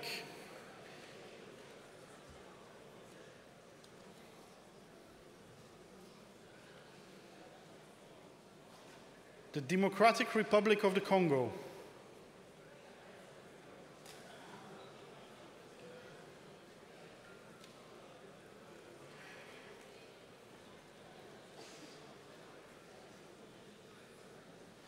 Denmark,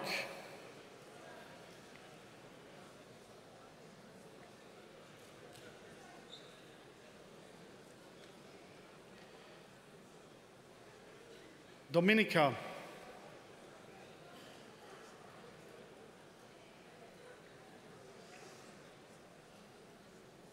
the Dominican Republic,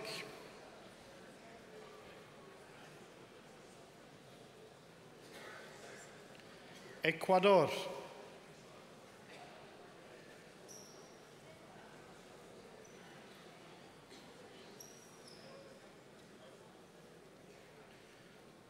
Egypt,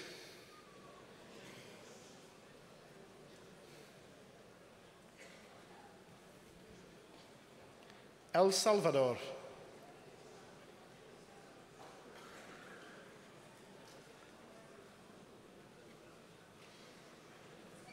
Estonia,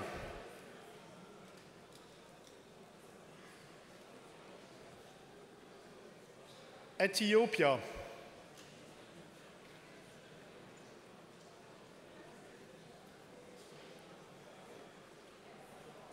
Fiji,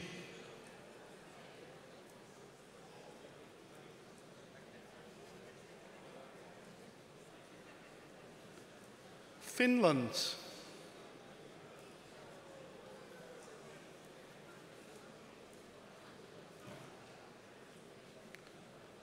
France,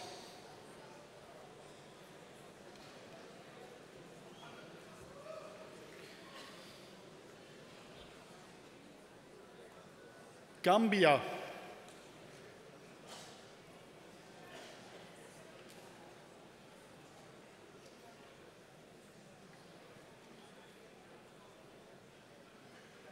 Georgia,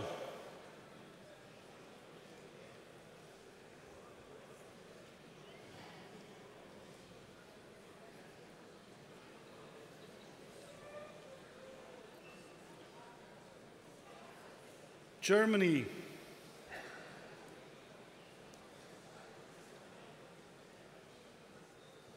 Ghana,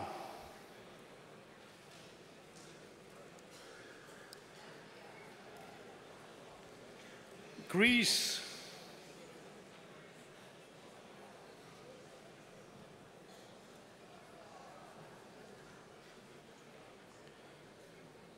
Grenada,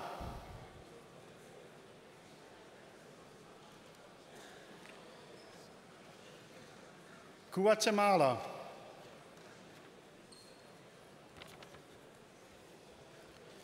Guinea,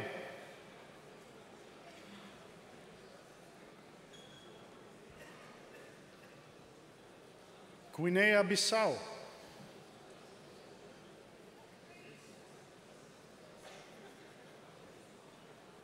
Guyana,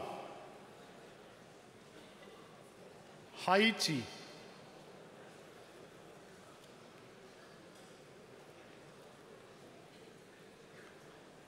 Honduras,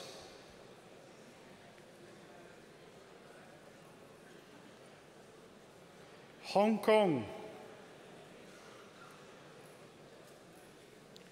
Hungary,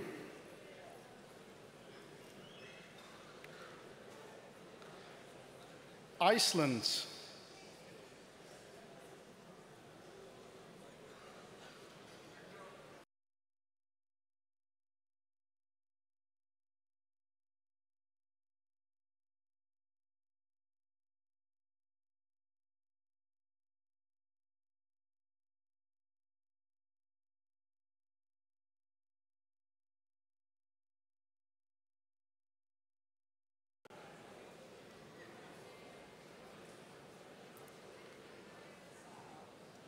Israel,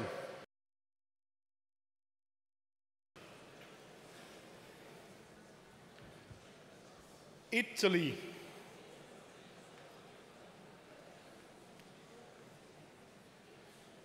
Jamaica,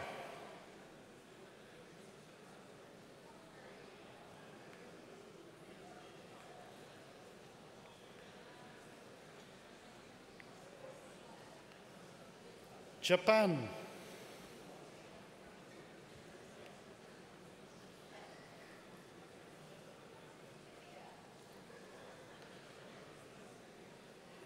Jordan,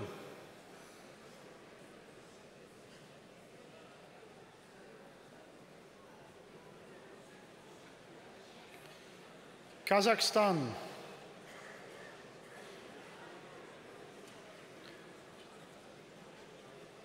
Kenya, Kiribati,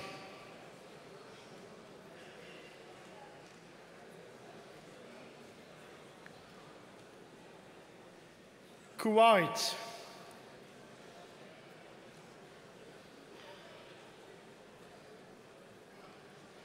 Latvia,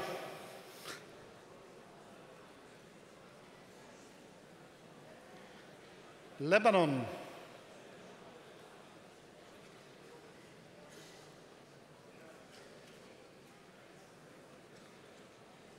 Lesotho. Can I please ask no photos in the plenary? Thank you. No photos in the plenary. Thank you. Please remain seated. Liberia.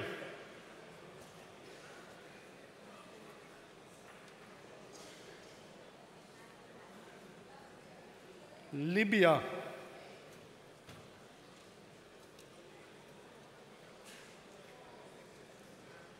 Liechtenstein.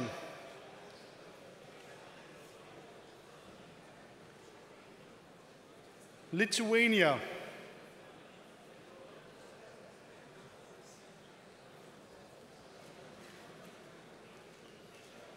Luxembourg.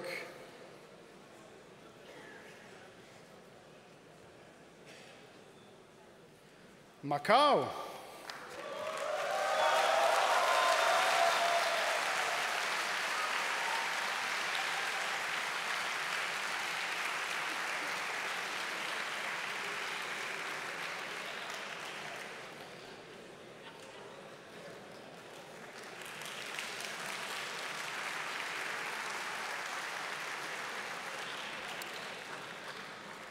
Madagascar.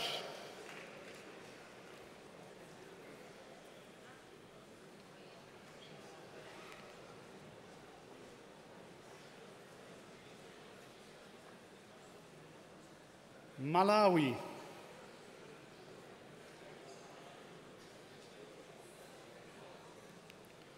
Malaysia.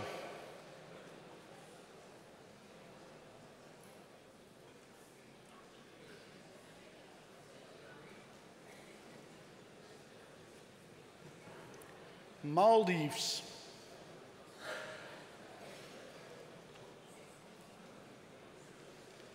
Malta.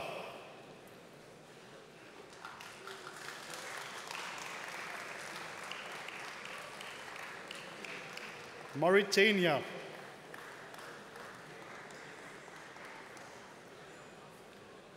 Mauritius.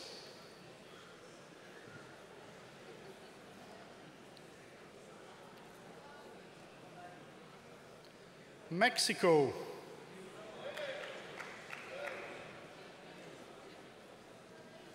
Monaco.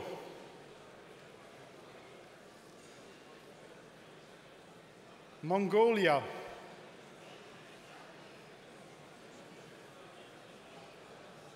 Montenegro.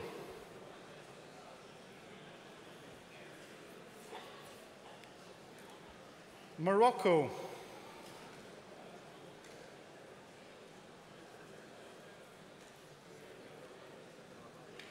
Myanmar.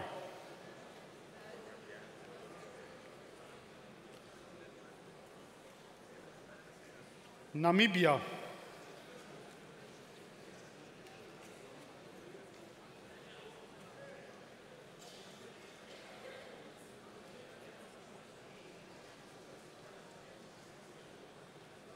Nepal.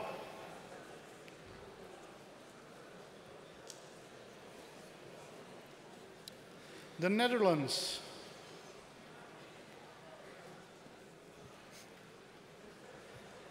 New Zealand,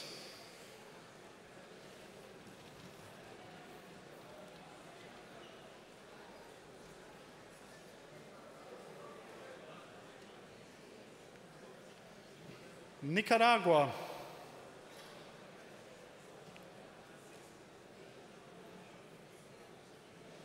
Niger,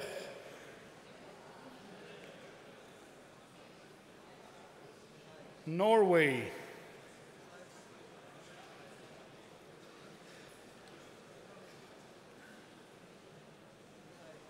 Oman,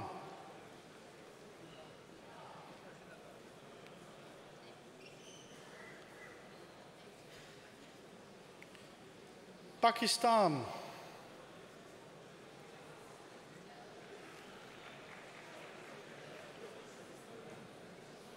Panama,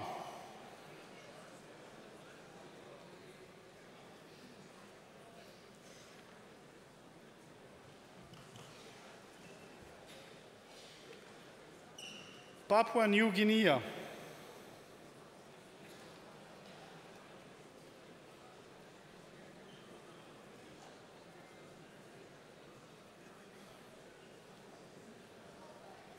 Paraguay,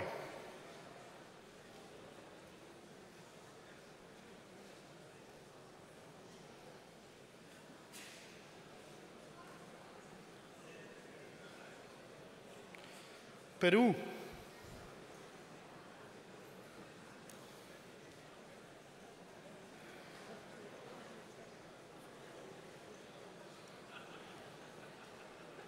the Philippines,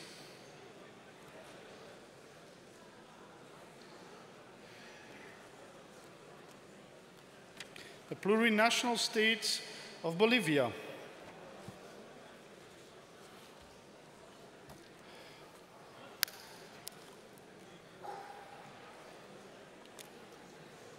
Poland,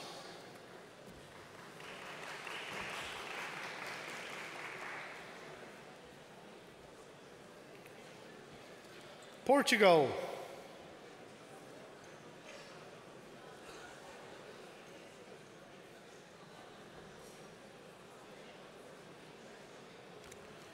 Qatar,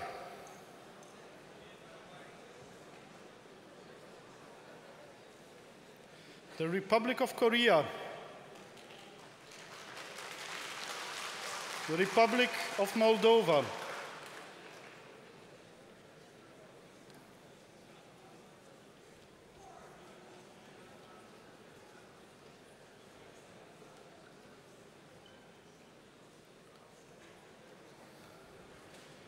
Romania,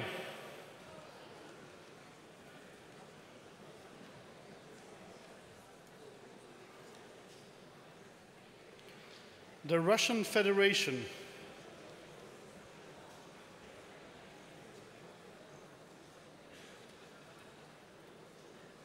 Rwanda,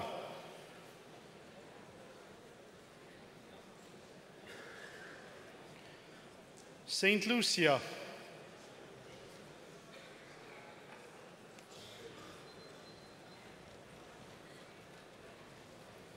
Saint Vincent and the Grenadines,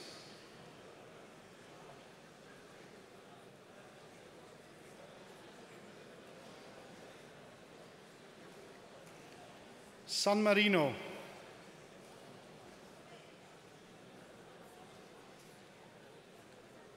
Sao Tome e Principe,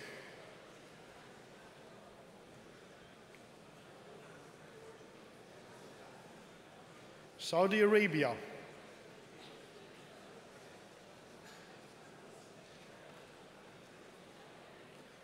Scouts of China,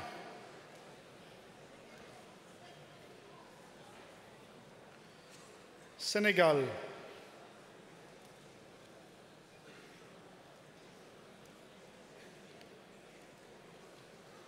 Serbia,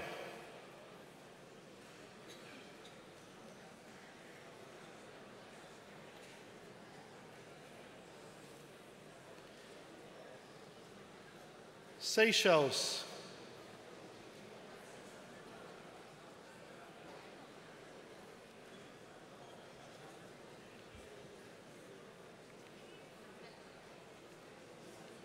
Sierra Leone.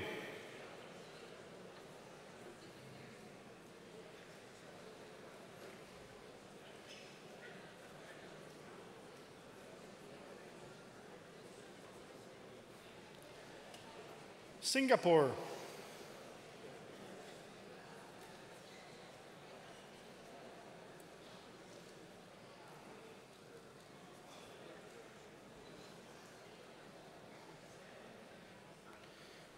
Slovakia.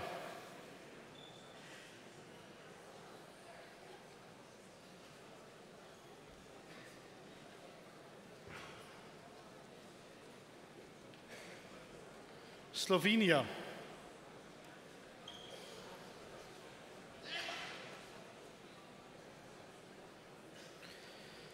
South Africa.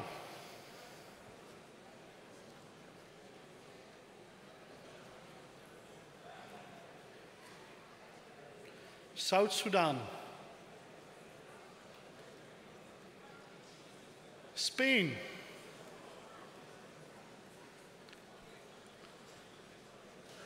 Sri Lanka.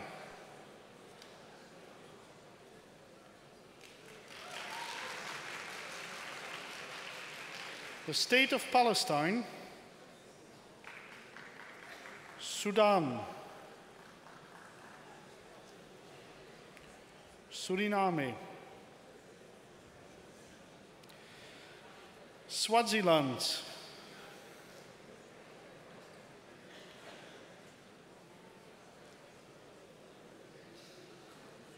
Sweden.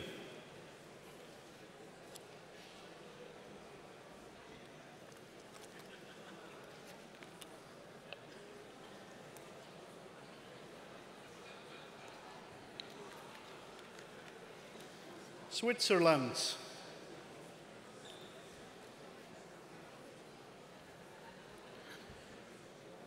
The Syrian Arab Republic.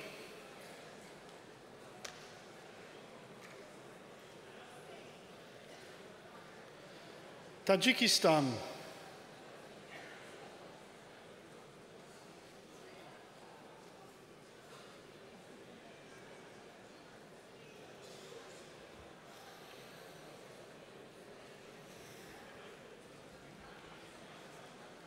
Thailand.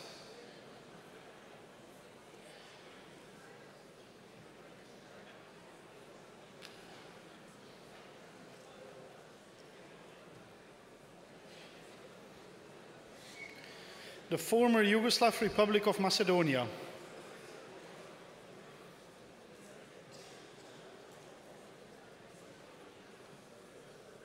Timor-Leste.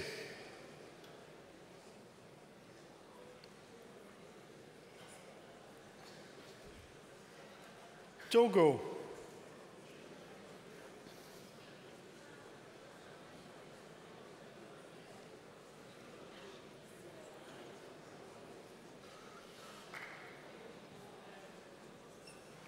Trinidad and Tobago.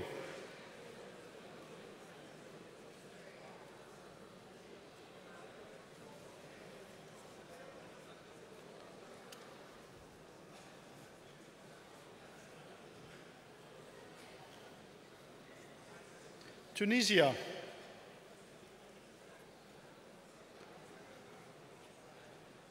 Turkey. Uganda.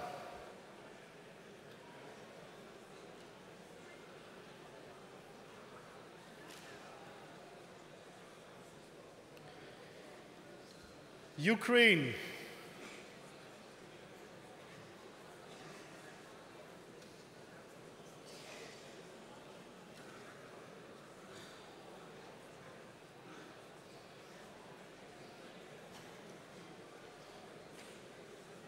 Can I please ask no circulation against the flow? United Arab Emirates.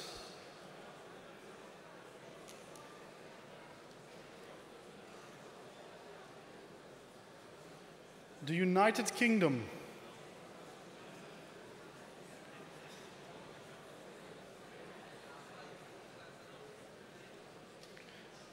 The United Republic of Tanzania.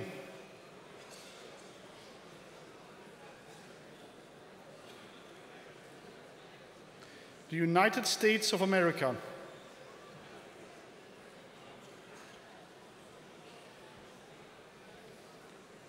Uruguay,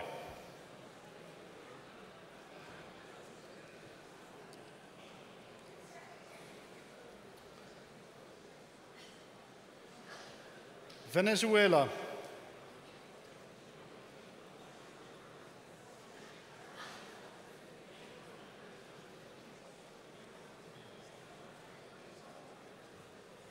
Yemen,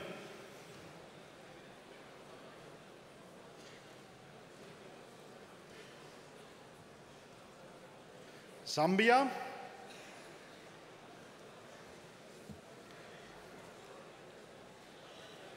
and Zimbabwe. Thank you.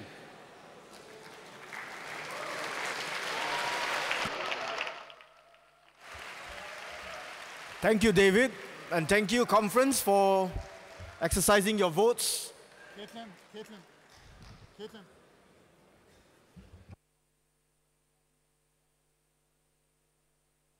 Yes, we have a couple more coming in.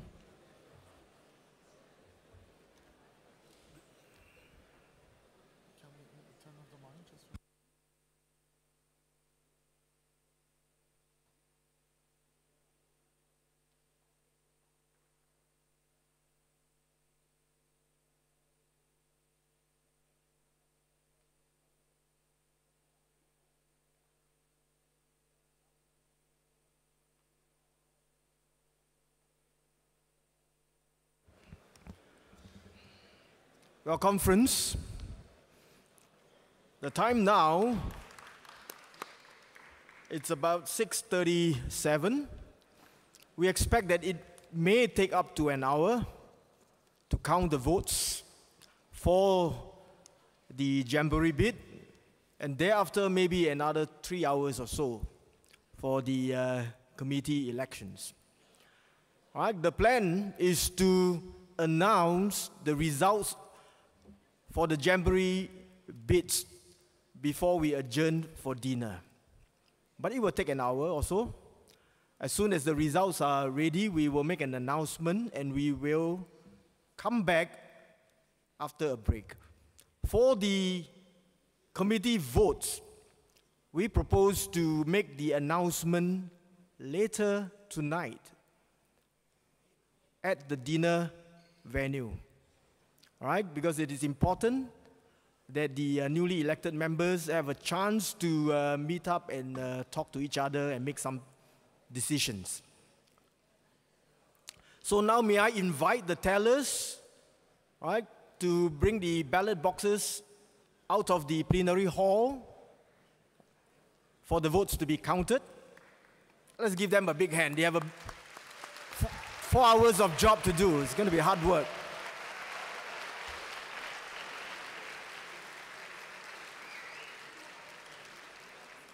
For those of you who may be concerned, the teller from Belgium will only be involved in the counting of the Jamboree votes, but will not be involved in the counting of the committee votes, because she will recuse herself from that.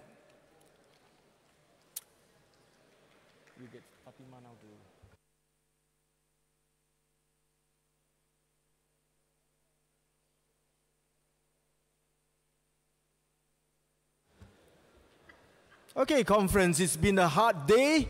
I now adjourn the meeting. You may take a break, stretch your limbs, and come back when we make the announcement. It will take about an hour or so. Thank you very much.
Hello and welcome to another very special episode of Global Solutions. As usual, my name is Adidaya Fashinu. Today at the World Scout Conference, I am here with 4 amazing outgoing members of the Youth Advisors to the World Scout Committee. We're going to be having a brief chat about their experience as advisors and lessons, I guess, future plans, right? So we have a bit of, curveball here. We're going to be asking you questions. And I want to make it fun, a little bit exciting. So, what is your proudest moment as a Scout youth leader? I think making the connection between the work you do back home, with your local Scouts in your group, and when you get to this kind of body of WOSM to try to do some influence within the youth or global policies. I think the proudest moment is like when you realize as a person to make that connection, how whatever happens in decision-making process in the world level affects that way down into regions, national levels, and either into your Scout group. So I think understanding how that works is that makes you most proud of the work you're doing. I would say that's one of my proudest moments. Okay, cool deal. All right, I'm going to throw that question to all of you guys. What is your proudest moment as a Scout youth leader? Jeremy.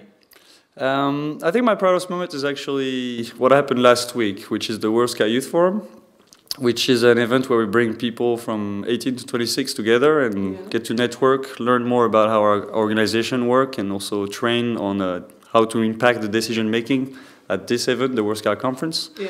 And we had people from 116 countries that all came together and discussed topics diverse about the future of our movement, and to see that how we managed to all come together from all across cultures and countries and just become one, united to try to work together towards a better movement and hopefully a better world was really something inspiring, and I'm very proud to have witnessed that. Okay. And do you have something to say about that? Proudest moment? Okay. So I've had lots of very proud moments, but I think one of my proudest ones was actually yesterday. I was leading the team that was working on working methods and transparency in World Scouting and the World Scout Committee. And yesterday we finally got to present our 3 years of work and consultations. Oh, wow. And I was terrified, but we got a really, really positive response. And we're looking forward to continuing the work in the future. Awesome. Actually, my biggest and proudest moment when we put something forward that really affects my Scouts and any Scouts all over the world, and I can see the inspiration in their eyes. I love that, the inspiration in their eyes. Okay, so we're going to go to number 1. Who's number 1? Back to you. How do you define the role of a youth advisor? Yeah, these advisors are considered the link between youth and World Scout Committee, and they are the channel to put ideas and thoughts about youth issues on table during the World Scout Committee meetings, and it goes furthermore. They can put forward any ideas and participate in any task force work groups. They can do everything to help achieving youth goals. Okay, so basically helping the youth voice to be heard. So you guys are representatives of that, and you get to work directly with the Scout Committee on different agendas. So you have a 3-year period tenure, and this is your last leg, basically. Last week. Yeah. If you have wow. Answer, what did you have? Okay. Okay, see, I did good. Okay, cool. I am an official Scout. Welcome to the family. Thank you. So we have number 2. That's Mara. I don't know what the question is. Okay. As an outgoing youth leader, what are the takeaways from your experience? What challenges have you faced as a young person, being a leader or role model, and how did the Scouts help you in shaping up? So many. All right, let's start with this. Okay, what are the takeaways from your experience as a youth leader? I've learned lots about working with different people from different countries and different cultures. I've learned lots about kind of the really practical project management and consultation, but also how to work on projects long-term over 3 years with the same people. and kind of being mindful of everyone's realities changing. And like, we all went through huge life changes during the 3 years. Some people graduated, someone became a doctor. Wow. Yeah, so there's been lots of different changes. So it's kind of been learning to adapt and to kind of adapt plans constantly to make sure we still achieve our goals while remaining true to our actual capabilities and the realities around us. Wow. And I have an outside of the, just a curious question. So you all are from different regions, yes, right? How did you manage to stay in touch? The internet. So, but there's 6 of you overall for the entire Scout. And you guys have, I guess, WhatsApp or whatever form of internet. WhatsApp, but Skype, Facebook. So, but you had a schedule that you had to maintain on how often you spoke and communicated? We started off that way, and then we realized that time difference is a killer. So we had 2 people in South America, and we had someone in the Maldives. Okay. So it was never going to have everyone awake for the calls. So we started working more via group discussions, so like on Facebook and WhatsApp. So you just leave the message, and then the next time someone wakes up and wasn't at work, they'd reply. Or maybe when they were in work. And they say youth can't organize themselves. I mean, this is proof, right? Yeah. Okay, still on you. What challenges have you faced as a young person, being a leader, role model, and how did the Scouts help you in shaping up? So I think the biggest challenge I encountered during the 3 years was the difference in cultural attitudes towards youth involvement and the role that young people have to play. So I was really lucky in that I got to attend most of the different regional conferences and youth fora that happened during the 3 years. And I was able to exchange with all the different regional youth advisors and kind of see how they were getting on, see what they'd learned, and see what their challenges were. And there were really different experiences and stories coming from the different regions and the different groups of people. And then the big challenge was when I came back and was talking to the other guys and we were trying to make a plan for everyone, it was really difficult to come up with a plan that would meet everyone's needs and address all the different cultural realities that we were facing. Big challenge. Wow. And the Scouts basically helped you? Well, the Scouts give me a huge understanding of it. And I work with young people is my profession as well. So hopefully I'll be able to carry some of it into my work after this. What is your profession? I am a teacher. So I work in primary school. So everything from aged 4 up to, all ages of children, not everything. Ages of children from 4 up to 12, depending on the year and depending on the class I'm working with. Oh, wow. I salute you. Yes. And last person, definitely not the least. Why should more young people become part of the Scout movement?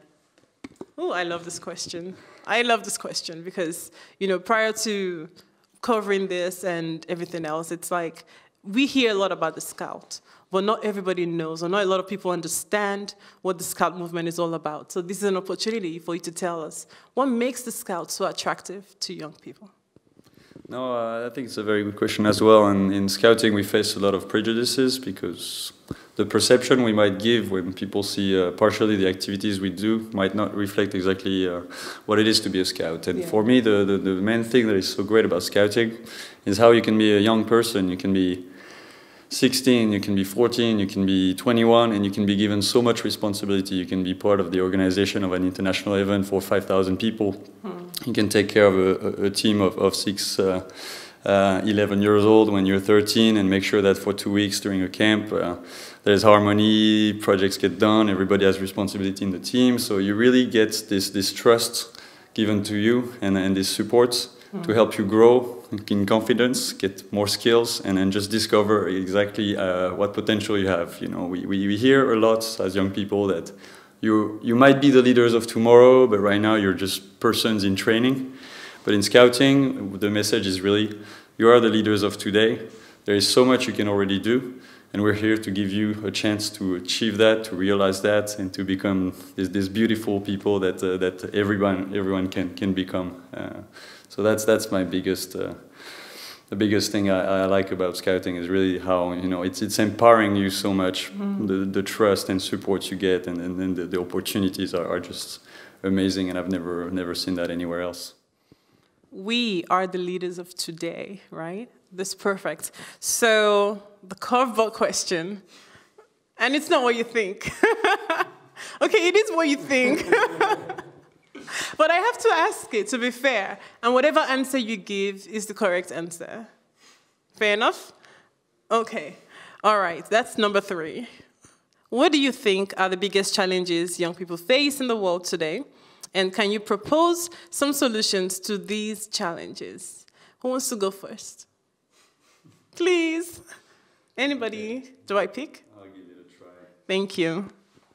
So, I mean, this is an impossible question to answer for us. But I have a very different perspective on life and the challenges of people, and I cannot speak for all young people in the world. I mean, I come from a rather privileged society and background, coming from France. I cannot begin to try to understand what some young people, some people on the other side of the world are going through. So I'm even not comfortable saying what I think are the biggest challenge for young people in France, because trying to put everyone in the same box is always a very dangerous exercise, because there are so many realities. So yeah, I mean, there are definitely challenges. A lot of them are individual, so each individual through their life experience and context has things to go through. And I think what matters is not necessarily to pinpoint what those challenges are, but to really stress that there are indeed solutions, and there are opportunities for every person to improve their life, and it's up to society, to adults, and to the young people themselves to bring that trust and try to have this open-mindedness to change that can lead to a better situation for all. Thank you for that. Anybody else wants to answer that question? I'll jump in. Thank you. Can you repeat the question so I make sure I answer it properly? Okay. And what do you think are the biggest challenges young people face in the world today? How can you propose some solutions to these challenges? Okay, so there are lots of different challenges facing young people, but I think one common thing is that every young person is challenged by something, and I think every young person is struggling with something, and I think a key kind of asset to any young person who's dealing with challenges is the ability to cope, the ability to keep going, and the ability to kind of work through what it is they're facing. That could come in any different form. I'm from Ireland, and a big problem facing young people in at home is mental health issues. But I'm aware that there are different challenges facing different people. But I think kind of resilience and the ability to cope with things is a great asset. And I think scouting serves as a wonderful tool to help that. Scouting focuses on the positive development of young people, not just their physical development or their social development, but all aspects of their development. And this holistic development really helps create strong, independent individuals who are comfortable with themselves. And there was actually some research done recently. I think the results were published yesterday or the day before. And they actually compared groups of scouts in 3 different countries across 3 different regions with non-scouts from the same areas. And they found that people who were involved in scouts had better leadership skills, had better levels of confidence in their own abilities, and were better able to cope with challenges that were thrown their way. So I think scouting is a solution to the challenges. I think that says it all, right? Really, thank you. Do you have anything to add? Yeah, I think we try with the solutions, because although there's no one like recipe fits all, I do think that as a youth or as individual, I think you can try to advocate in what you like or what you fight the most. So for example, in our case, or in my case, it's like non-formal education. But there are so many other causes around the world. So I think one of the solutions would be just try to advocate. If each of us try to advocate for what they think it's proper to them, or to advocate for the world, for their community, I think we're all making small changes that can create a bigger change in their own community and then in the world. So maybe that's quite one solution. Maybe it's not like one fit all, but if we all try to do something, we might achieve. No, that's perfect. That's really perfect, because once you can advocate for something that you believe strongly about, you're standing up for the rest of the people who don't feel confident or are not in the position to solve that problem. Do you have anything to add to that? Yeah, there are many challenges, and I remember one of the challenges that during some sessions Scouts were talking about and non-Scouts are talking about, it's lack of resources.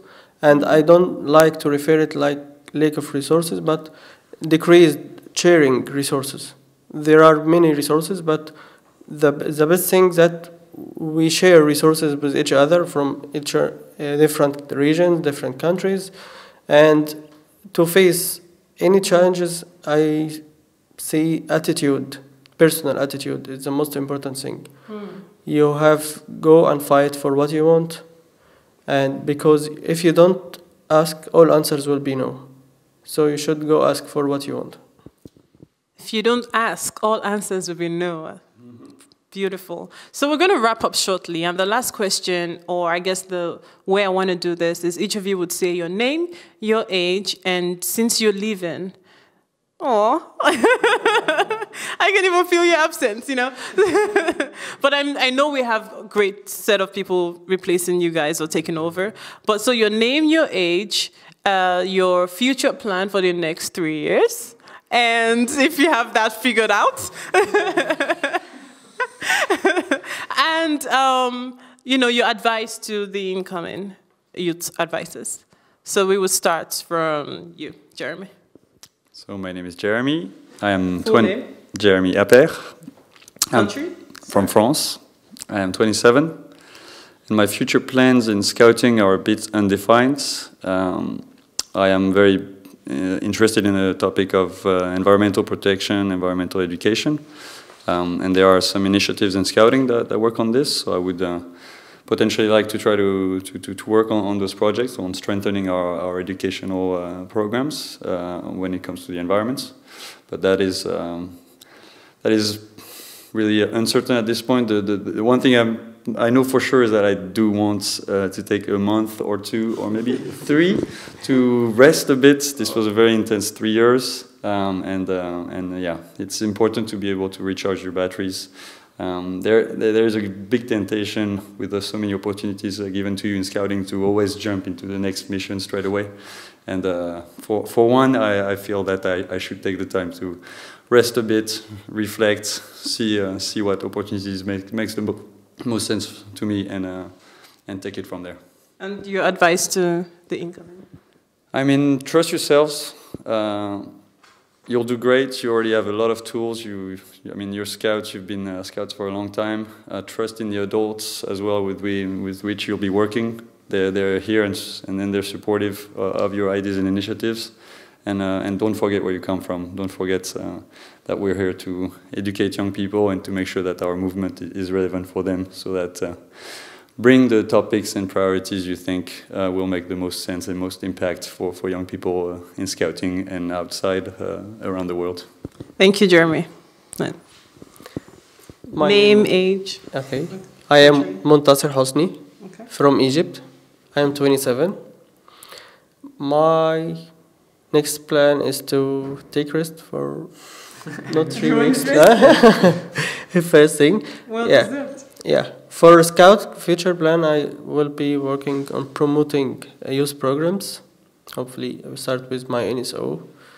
And hopefully I will go further than that and go back to my career life, my social life, to the hospital.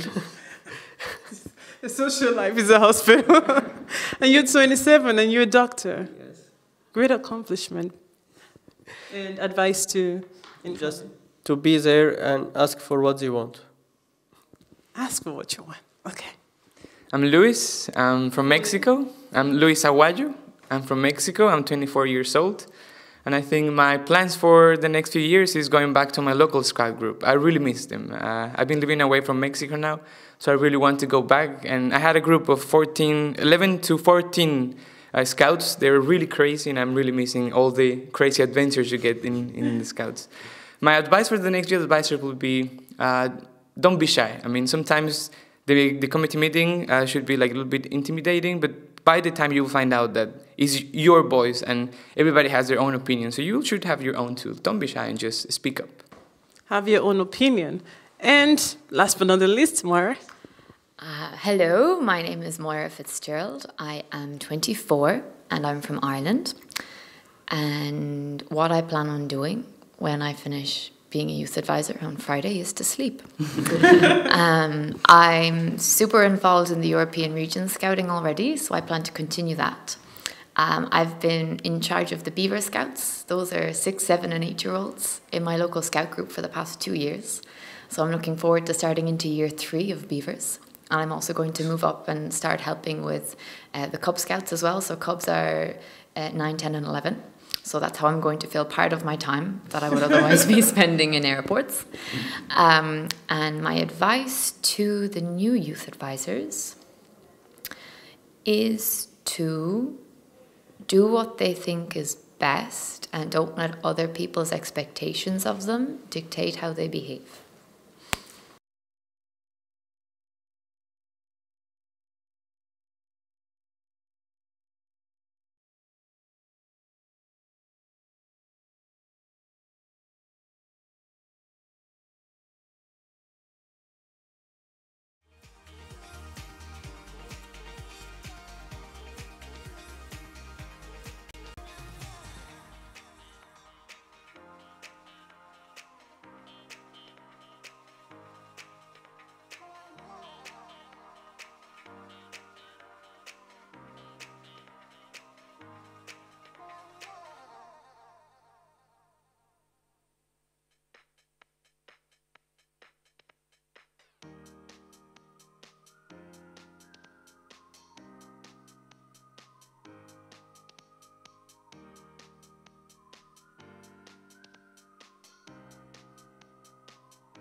We will be starting the session in 5 minutes.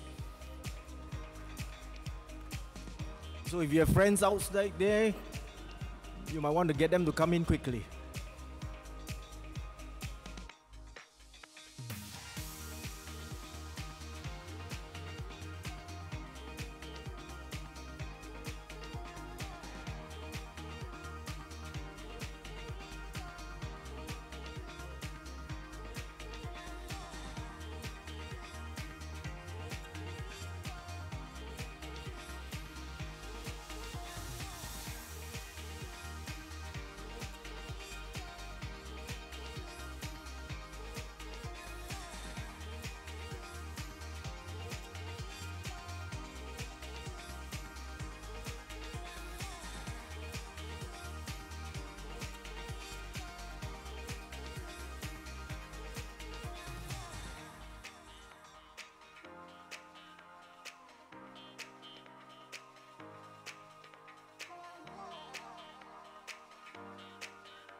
Can we now settle down? Settle down, please.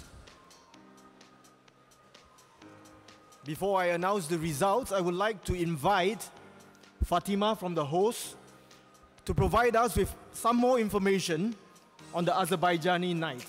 Fatima, please.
The Azerbaijani evening finishes, buses will take you back to the hotels. After that, you can rest or join the after party in La Vida bar that will end at 3 a.m. Yeah, we kindly ask you to bring your badges with you to the club because you will need the badges for the entrance. And entrance to the party venue is free. The extra payment is only for snacks and drinks. Yeah, thank you very much for your attention. Thank you, Fatima. I think we are all looking forward to an exciting evening to learn more about the Azeri culture. I would now like to invite a representative of the teller to come forward and hand me the results of the vote for the Jamboree.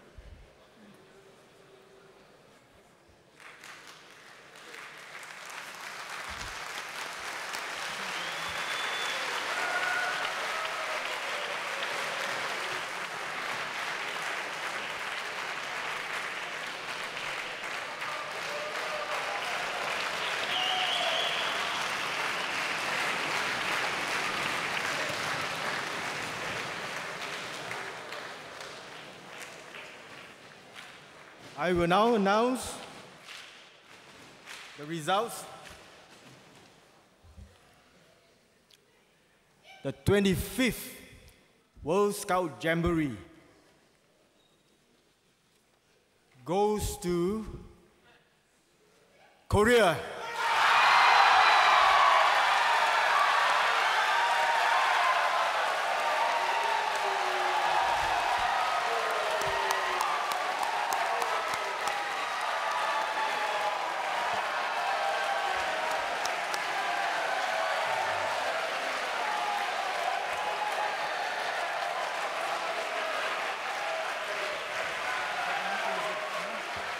Well, I'd like to congratulate Korea, and we wish that you will be able to host a very successful 25th World Scout Jamboree in 2023.